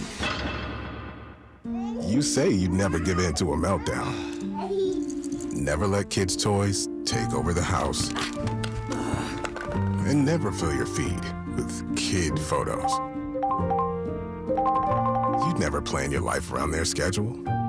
Never lick your thumb to clean their face. And you'd never let them leave the house looking like less than their best. You say you'd never put a pacifier in your mouth to clean it. Never let them stay up too late. And never let them run wild through the grocery store. We have on aisle 6 and aisle 3. So when you say you'd never let them get into a car without you there, no, it can happen. 1 in 4 hot car deaths happen when a kid gets into an unlocked car and can't get out. Never happens. Before you leave the car, always stop, look, lock. Brought to you by NHTSA and the Ad Council. And the top-rated African-American talk show host in the nation, according to Talkers Magazine. You're tapped in with Tavis Smiley right now. Just enough time left in today's program to tell you about tomorrow's show. Before I do that, it's going to be fascinating between now and 2028 to see the way in which these Democratic candidates appeal to the most loyal base of the Democratic Party, African-American voters. We talked earlier in today's program about Mayor Andre Deggans in Atlanta and that just rough and tough letter, I ain't mad at him, that he sent to the Democratic Party, just going in on why it was a bad decision by this party to overlook Atlanta for all the obvious reasons as the site of the Democratic Convention, the voter suppression issues and the way they're impacting the South. You've got, these very two popular Democrat senators from that state, Raphael Warnock and John Ossoff, Keisha Lance Bottoms, former mayor of Atlanta, running for governor. Atlanta would have been, I think, a decent choice for the convention, although I'm the first to tell you I'm not so sure it so much matters these days. But his point was that with so much being done to put upon black voters, the Democratic Party should have made a better decision to placate and to play up and to play to its black base, and they missed that opportunity by passing on Atlanta, and the last 3 cities now are Philadelphia, where there are a number of black people, obviously. Philadelphia, Denver, and Boston. But Atlanta is upset that they were overlooked as the site of the 2028 Democratic Convention. So you are going to see a lot of candidates running down south, certainly to South Carolina, which is first up in the Democratic primary come 2028. But with the attack on voting rights and on civil rights, with these voter suppression issues, it's going to be interesting to see how important these candidates make in terms of their appeal to black voters, how important we will be on their list of things to do and to get done. So we'll pay attention to that, of course, over the next couple of years. Just enough time to tell you that tomorrow's show is a good one. Judge LaDoris Cordell, one of my favorite guests, leads us off tomorrow. Bakari Sellers is here tomorrow. You see him on CNN all the time. Bakari is here tomorrow. Father Michael Flager out of the St. Sabina Church on the south side of Chicago has finally been reinstated. They've done this to him so many times. They always come up with these outrageous charges and allegations against him. He gets investigated. He gets reinstated to this black church. He's a white priest, but at a black church on the south side of Chicago.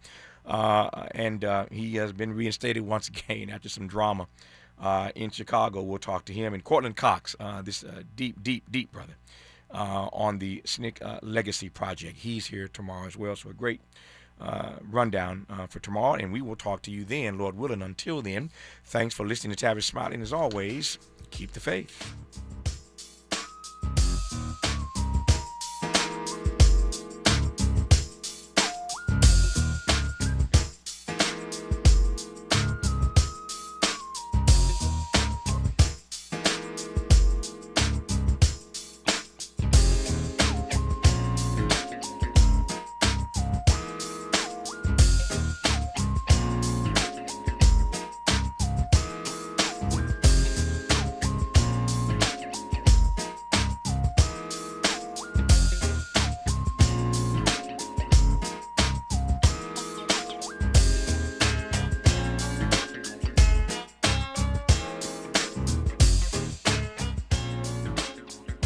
KBLA 1580 Santa Monica.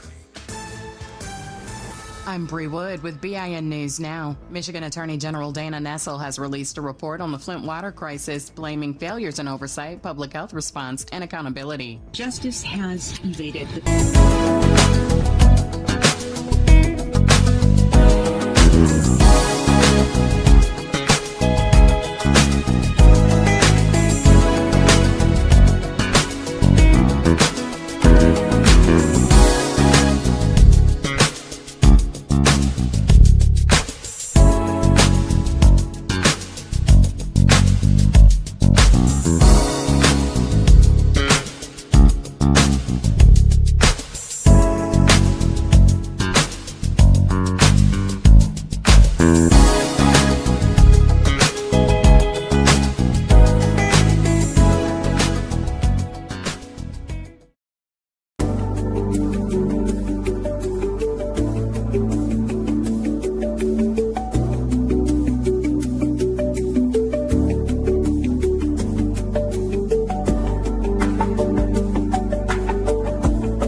Ohio. The LeBron James Family Foundation Classic. The tournament is scheduled for July 6th and 7th. Part of the proceeds will go to LeBron's I Promise Academy in Akron. No debates, no speculation, just the info you need. That's your KBLA Sports Minute. I'm Ray Richardson on KBLA Talk 1580. All I need is one mic. With a KBLA Talk 1580 editorial, I'm Tavis Smiley. Culture in my lifetime has been as impactful, if not more impactful, than politics or law or any other pursuit or business. I like to say culture is undefeated. Culture is undefeated. That's what Council President Marquise Harris Dawson says. And you know what? He's right. Culture is undefeated. But here's the problem. You don't get to celebrate the culture while ignoring the people who created it. And that's where this procrastination Crenshaw conversation gets real. As you know, the community sent a formal letter to Harris Dawson. We're still waiting for an official response from the city. The deadline is Friday, September 4th. But in the interim, Harris Dawson penned an open letter to the community. Okay, that's fine, but responding is not the same as answering. That said, let's not confuse fixing the parking, repairing the streetlights, and repaving streets and sidewalks with finishing Destination Crenshaw.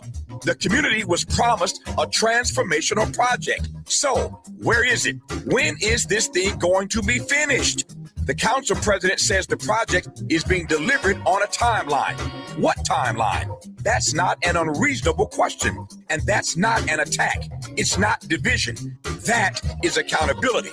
And then there's the business interruption money. So in his letter, Harris Dawson says that more than $1 million went to Doolin's on Crenshaw, and additional assistance went to a few other individuals. Oh, really? Who received the money?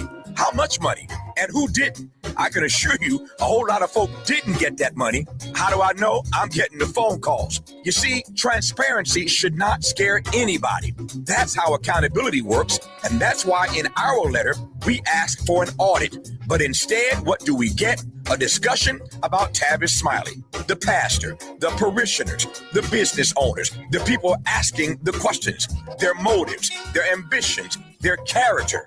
Well, let me tell you something.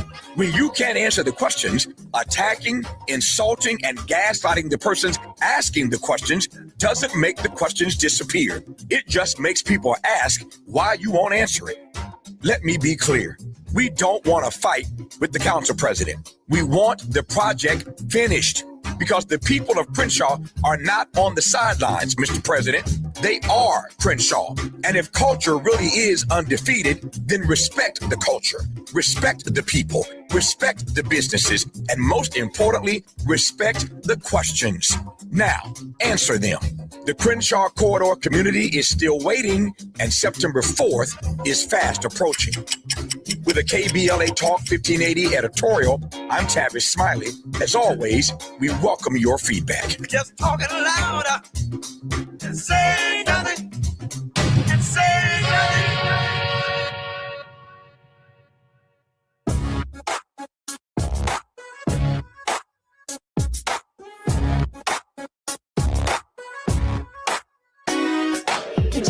Jackson Jr. Show. The Jesse Jackson Jr. Show. The Jesse Jackson Jr. Show. The Jesse Jackson Jr. Show. Come on and talk with me. Come on and listen to me. Come on and talk with me. Come on and listen to me. Maybe LA. I'm Jesse Jackson Jr. Welcome forward to the Jesse Jackson Jr. Show on KBLA Talk 1580. It's Wealthy Wednesday, and that means we're worldwide with Dr. Wilmer Leon. Dr. Leon is the host and producer of the nationally broadcast radio show Inside the Issues with Wilmer Leon, Sirius XM Satellite Radio, Channel 126. He's the author of Politics, Another Perspective, and that's what we get from him every Wealthy Wednesday. Commentary and analysis on race, war ethics, and the American political landscape in the age of Obama. And I hope people fully appreciate that the age of Obama isn't just the period within which he served as president of the United States. It is the dividing line between what we understood politics could do and what politics are doing. And so the age continues. Wilmer Leon is a PhD, a political scientist whose primary areas of expertise are Black politics, public policy, and American government. For 11 years, he was a lecturer in the political science of Department of Howard University in Washington, D.C. Dr. Leon, if I had your hand, I might scratch my head with it. Man, if I had your hand, I'd throw in my feet. How you doing? If you throw in your feet, I might throw in some hog balls. Dr. Leon, welcome forward to the show. You doing all right?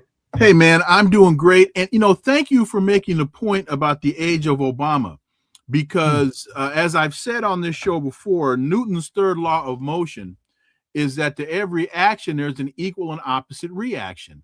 And the election of Donald Trump is the reaction to the Obama administration. And a lot of things that Donald Trump did, is doing, and continues to try to do are direct repudiations or retractions of what Barack Obama was able to accomplish, a la the JCPOA, and why we're now fighting, why the United States decided without real reason to attack Iran. I want to make it clear also that I think Barack Obama got a third term. The third term was Joe Biden. That was his vice president for 2 terms. And the momentum created by Barack Obama led to Joe Biden, who might not have been able to be president on his own. Because I think it was 1988, might have been 84, that Joe Biden was actually in the contest versus my father, the Reverend Jesse Jackson. So nothing changed in Biden's politics except the momentum created, the voter registration created, the enthusiasm created by Barack Obama. So it is a clear line that Donald Trump is a reaction to Obama Biden. No doubt about that. No doubt about it. Let me begin our conversation, if you don't mind, with churches, libraries, and breweries inside DHS's surveillance programs during the immigration raids. Dr. Leon, what do you make of that, this intrusive government in the space of a church? Well, this really is a demonstration of the heightened surveillance state that the United States has become. And what this story is referencing is that according to government documents, DHS agents attended meetings of ICE protesters at the Prince of Peace Lutheran Church in Minnesota. And these undercover DHS agents took down license plate numbers of people that were there. Then they compiled dossiers of these people, including their names, their addresses, information about their families and their jobs. They secretly recorded the meetings held at churches. They've recorded meetings at libraries and restaurants, in schools around Minnesota. They've infiltrated private group chats. And so what you see now, I believe, is the heightening of the surveillance state in the United States, which when we can start with the First Amendment, and there are a few other amendments that we can speak to, but also the very premise of the Constitution and the Declaration of Independence, which were written in resistance to the established order. And some of our listeners want to know why their pastor isn't engaged in social justice, or why their pastors aren't registering voters, or why their pastors aren't speaking out on local issues, or why their pastors are not joining the movement Destination Crenshaw. It's because some of them are simply afraid. I'm Jesse Jackson Jr., listening to Jesse Jackson Jr. Show on KBLA Talk 1580. It's Wealthy Wednesday, worldwide, with Dr. Wilmer Leon on the 405, the 101, the 5, the 10, the 118, and the 110. More when we come forward right here on KBLA Talk 1580. It's afternoon drive time with Jesse Jackson Jr. Only on KBLA Talk 1580. Just in case you missed our Procrastination Crenshaw Town Hall. My name is Bronwyn, and I've been in this neighborhood for 65 years. All righty. I was raised here, right on Crenshaw Boulevard. Ancestry, legacy, everything. No parking. In regards to our elderly, in regards to trying to get from one end to the other, 48th and 50th Street is a dead zone. You got to get off the bus and you got to make your way down in the middle of the block. I'm right across the street. I understand one of the things. I am happy to see you guys. I've been in too many meetings where you weren't there. I understand those who own the buildings and your properties. I understand those who rent from you. Here it is. Why can't we invest in each other? Making sure they follow through. We're KBLA, Talk 1580.